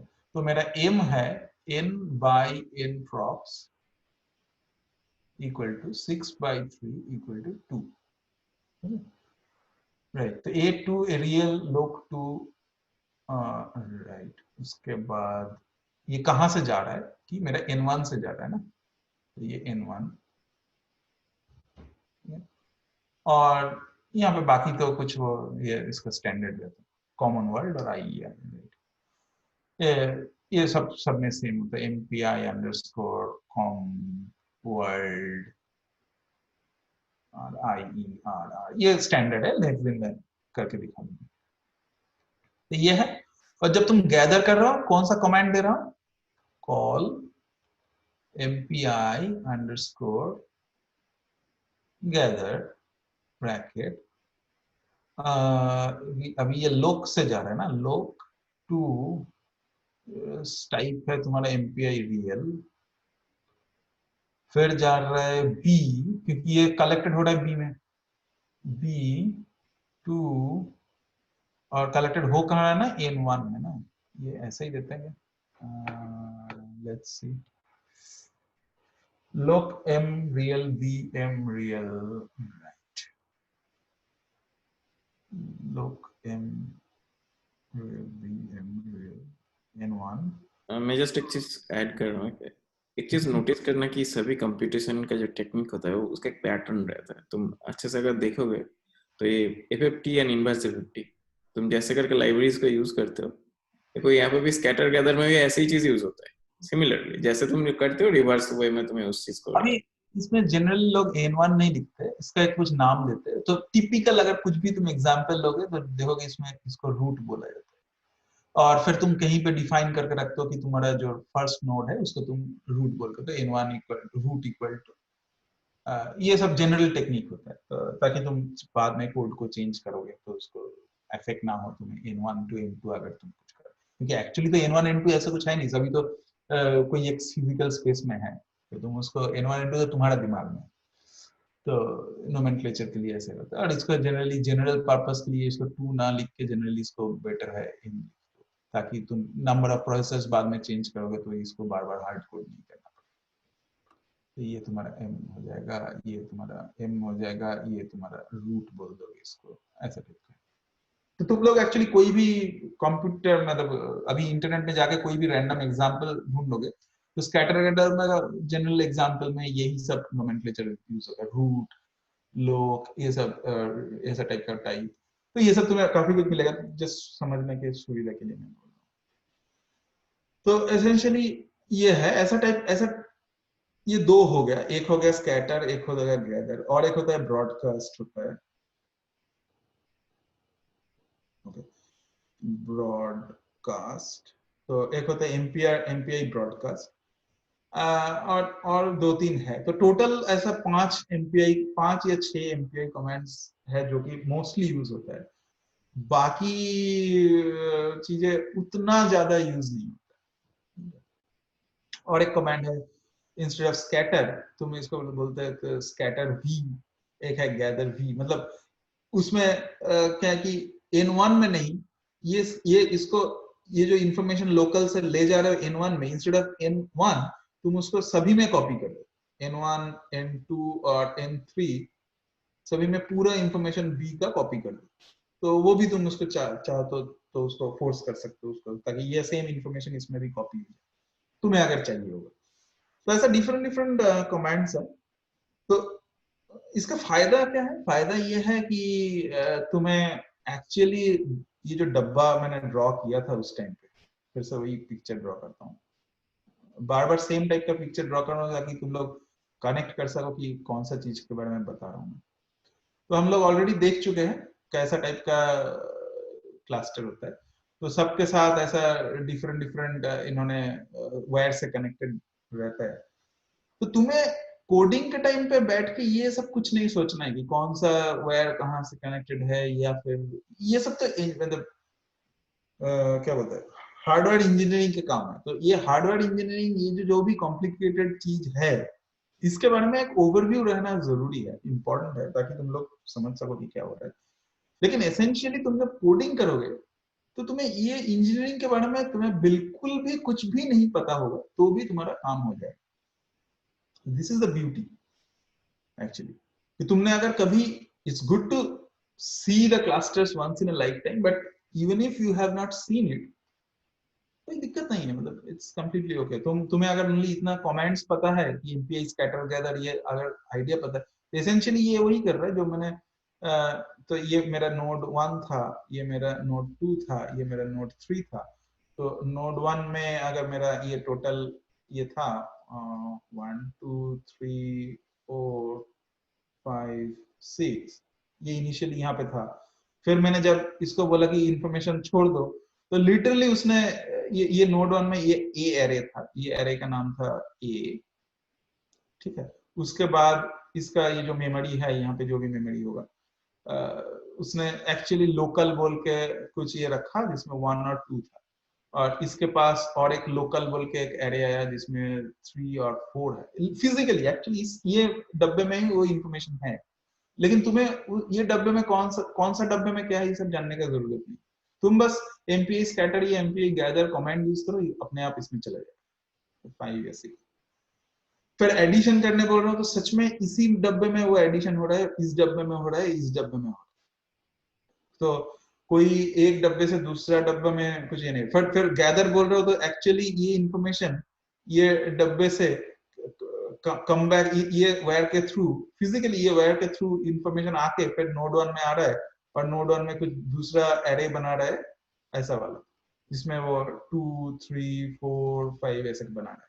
और तो ये इसीलिए आया क्योंकि तुमने एमपीआई गैदर बोले थे, गैदर भी बोलोगे तो सच में फिजिकली सभी डब्बे में ऐसा एरे बन जाएगा। ये N2 का ये एरे बनेगा, ये भी एरे बन जाएगा, इसमें ये इंफॉर्मेशन आके ये कॉपी हो जाएगी। तो this is the beauty of the language, ठीक है। और एक माइनर ये था कि मेमोरी, जैसे कि तुम्हारा ये जो प्रोसेसर है इसके ऊपर, राइट, ये मदरबोर्ड के साइड में, इसमें एक मेमोरी होता है ना, 3 डिफरेंट टाइप का मेमोरी होता है एक्चुअली, मतलब कैश मेमोरी बोलते हैं। एक है L1 L2, फिर राइट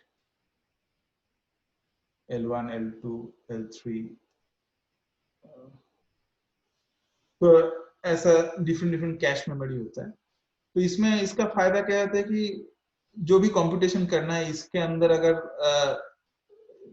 डिपेंडिंग ऑन कौन कितना दूर है प्रोसेसर से, इसी के अंदर ही रहता है इवन दो, लेकिन ये स्पीड डिफरेंट होता है। तो ये प्रोसेसर से कितना स्पीड में इस इंफॉर्मेशन को रीड कर पा रहा है, तो दैट डिपेंड्स।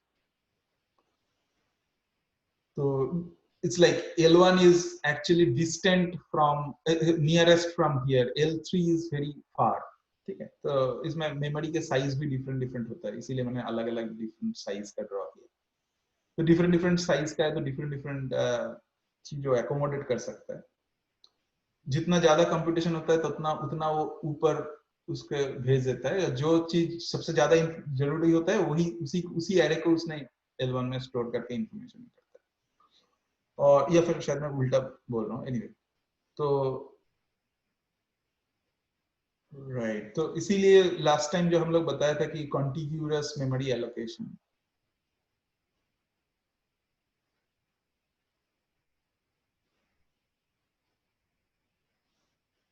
कि डू, अगर तुम्हारे पास नेस्टेड डू लूप है 1 to nx, do j equal to 1 to ny, ऐसा नेस्टेड डू लूप है, तो तुम्हें आइडियली ये पहले j में, मतलब पहले k में, फिर j में, फिर i में करके a of i j k लिखना चाहिए, ताकि इंफॉर्मेशन हमें मोस्टली इसके अंदर से ट्रांसफर होता रहे ऊपर का, मतलब बार बार तुम्हें अगर एक बार यहाँ से एक बार यहाँ से एक बार यहाँ से इंफॉर्मेशन लेना पड़े तो इट बिकम्स स्लो। तो वो एरे को ऐसे तुम्हें ओरिएंट करना चाहिए ताकि आजू बाजू का वैल्यू तुम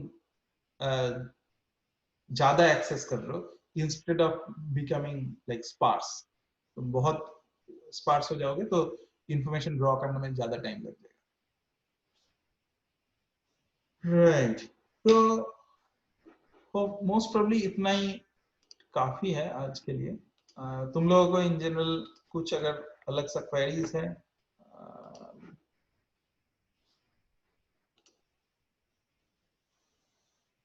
कि कुछ सब लोग म्यूटेड हो यार, कुछ क्वेरीज है तो बताओ अब अनम्यूट करके। हाँ बगता एक बार पूछना था। हेलो,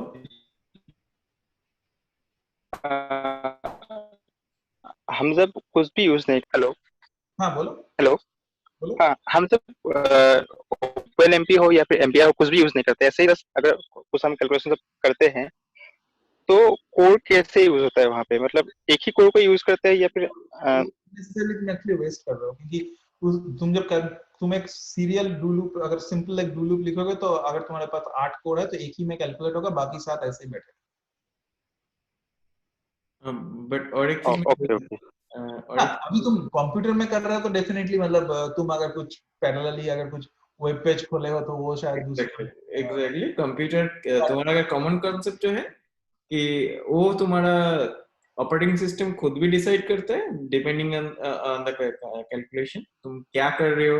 एंड आजकल बहुत सारा एप्लीकेशन ही आता है तुम्हारा मल्टी थ्रेडेड, दैट मीन्स वो ऑटोमेटिकली एक प्रोसेसर नहीं 4-5 प्रोसेसर यूज करेगा एंड उसको तुम्हें बताएगा भी नहीं कि वो यूज कर रहा है, बट तुम परफॉर्मेंस इंप्रूवमेंट देखोगे, तुम्हें तो परफॉर्मेंस में एक्सेलरेशन मिल जाएगा।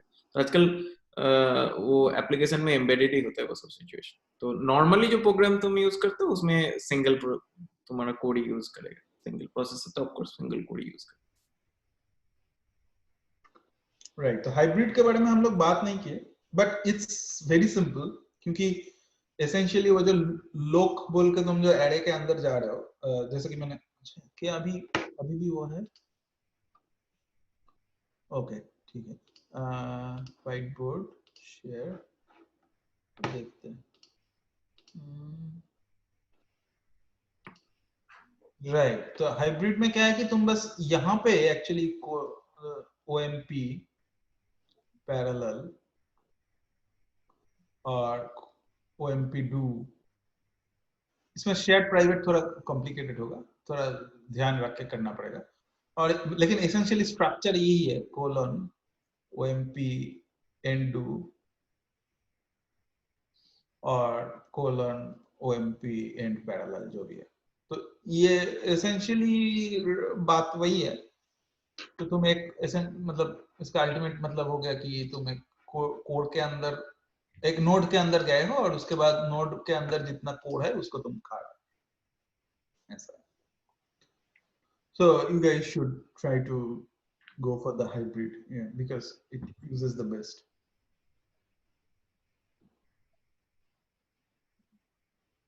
अब तुम्हें ये फील आ सकता है कि तब तो MPI का मतलब ही नहीं है, क्योंकि मैं एक डब्बे में जा रहा हूँ और एक ही कोड को खा रहा हूँ, ऐसा नहीं है। मतलब तुम अगर इसीलिए उसको नंबर ऑफ कोर्स बोलता है। तो इवन दो कि एक डब्बे के अंदर मान लो 8 प्रोसेसर है, दूसरा डब्बे के अंदर 8 प्रोसेसर है, तो नंबर ऑफ कोर्स मतलब वो एक्चुअली 16 ही मानते हैं। तो इंडिविजुअल कोर्स को वो एक्चुअली इंडिविजुअल नोड जैसा ट्रीट करता है। तो total it will treat as like 16 nodes instead of 2 nodes.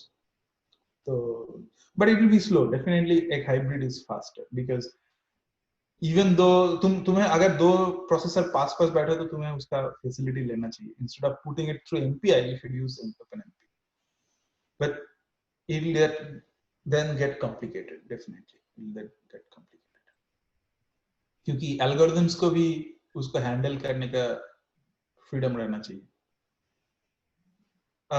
Just एक क्विक क्वेश्चन तुम लोग सोच सकते हो, शायद ऑलरेडी बहुत जगह पे तुम्हें पता होगा। बैंक स्टेटमेंट, मतलब नेक्स्ट दिन जब हम लोग डिस्कस करेंगे कभी अगर कर रहा है तो उस टाइम तुम लोग या फिर तुम लोग खुद ही सोच सकते हो कि बैंक स्टेटमेंट में क्या होता है कि मान लो तुमने एक ट्रांजैक्शन किया, तो तुम्हारा कोई टोटल बैलेंस था, तो टोटल बैलेंस कम हो गया, फिर उसके बाद कोई कुछ एक पैसा जमा हुआ, टोटल बैलेंस बढ़ गया, फिर कुछ खरीदे हो कम हो गया, ऐसे करके करके करके करके तो बहुत सारा ट्रांजैक्शन होते हैं ना। तो अब तुम्हारा पर्सनल ट्रांजैक्शन तो बहुत कम है, मान लो कोई बिजनेस है या फिर बहुत सारे ट्रांजैक्शन हर दिन शायद लाखों लाखों ट्रांजैक्शन हो रहा है, मान लो अमेज़न का जो भी सर्वर है, तो बहुत सारे। तो अगर इसको पैरेललाइज करना है, हम लोग इसको कैसे पैरेललाइज करेंगे, एल्गोरिथम वाइज सोचो, क्योंकि जब ये इंक्रीमेंटल है ना, तो क्योंकि हमें it's like sum equal to sum plus I, correct, because presently जो वैल्यू है वो वैल्यू मिलेगा तो ही हम लोग उसको प्लस समथिंग माइनस समथिंग कर सकते हैं, फिर नेक्स्ट जो वैल्यू मिलेगा वो वैल्यू मिलने के बाद हम लोग उसके साथ इसको एडिशन या सब्ट्रैक्शन करते हैं, मतलब कोई एक वैल्यू लेके फिर उसके साथ एडिशन या सब्ट्रैक्शन कर सकते हैं। लेकिन अगर तुम्हारे पास अगर 1 करोड़ एंट्री है, तो 1 करोड़ एंट्री को या फिर उससे भी ज्यादा एंट्री है, इतना एंट्री को अगर तुम्हें सम करना है तो it will take huge time, तो इसको पैरेलल कैसे करोगे? अगर तुम्हें मैंने एक क्लस्टर दे दिया जिसमें ये 10 लाख कोर है, तो you have the facility, right, तुम्हारे पास 10 लाख कोर है, लेकिन तुम्हें एडिशन कर रहे हो तुम, और तुम्हें हर एक एडिशन के लिए प्रीवियस वैल्यू चाहिए, तो तुम अगर वो वैसे अगर कैलकुलेट करने जाओगे तो तुम एसेंशियली एक ही कोर को यूज कर रहे हो, बाकी 10 लाख बोला तो कितना हो गया, 9,99,999 कोर ऐसे आइडल बैठ है, एक ही कोर कैलकुलेट कर रहा है, तो इट्स अ क्राइम। तो तुम you have to be smart, तुम्हें स्मार्टली सोचना पड़ेगा कि तुम कैसे उस एडिशन को करोगे कि ताकि वो एडिशन कम टाइम लेगा और साइमल्टेनियसली 10 लाख कोड को तुम यूज कर सकते हो। Can any of you come up with an algorithm which sums in parallel? अब फायदा क्या है, जस्ट 1-2 मिनट,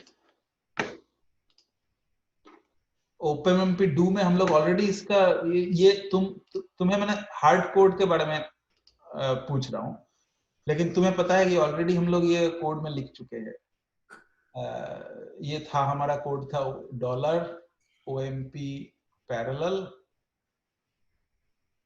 shared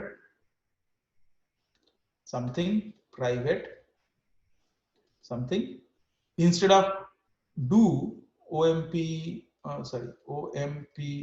do, जो हम लोग किए थे, हम लोग नया लास्ट दिन किए थे reduction, right, plus colon plus sum. ये एक्चुअली जब तुम ये OMP डू रिडक्शन लिख रहे हो, इसके अंदर हो क्या रहा है, मामला क्या चल रहा है, do I equal to 1 to n sum equal to sum plus some array of AI, जो भी तुम्हारा बैंक स्टेटमेंट है अमेज़न का, वो मान लो AI है, n do, और OMP do end do reduction, n parallel नहीं चाहिए, नहीं, या फिर n पैरेलल चाहिए, do reduction नहीं चाहिए, ऐसा कुछ होगा। तो ये तुम एक कमांड दे देते हो डू रिडक्शन, और वो एल्गोरिथम वाइज इसको स्प्लिट करके डिफरेंट मशीन में प्रॉपर्ली चला देता है। लेकिन ये जो कमांड दे रहे हो, इसके अंदर हो क्या रहा है, ये ऐड कैसे करते हैं? OMP लिख दोगे ओपनएमपी वाला, या OACC में भी सेम है, इंस्टेड ऑफ OMP OACC कर दो, ये जीपीयू में कैलकुलेट हो जाएगा। इट्स लाइक मैजिक, लेकिन जब तक ये मैजिक रहेगा तब तक कोई मतलब नहीं है उसका। You have to get a full grip on that, कि एक्चुअल डब्बे में, मतलब एक्चुअल एल्गोरिथम में क्या हो रहा है। एक रिडक्शन लिखने से सॉल्व नहीं हो गया ना, तो एक्चुअली कुछ ना कुछ तो उसके बैक एंड में चल रहा है, वो बैक एंड में क्या एल्गोरिथम चल रहा है। तो think about it, we talk next time, ठीक है? ओके, और कुछ? आई थिंक नहीं है। नहीं है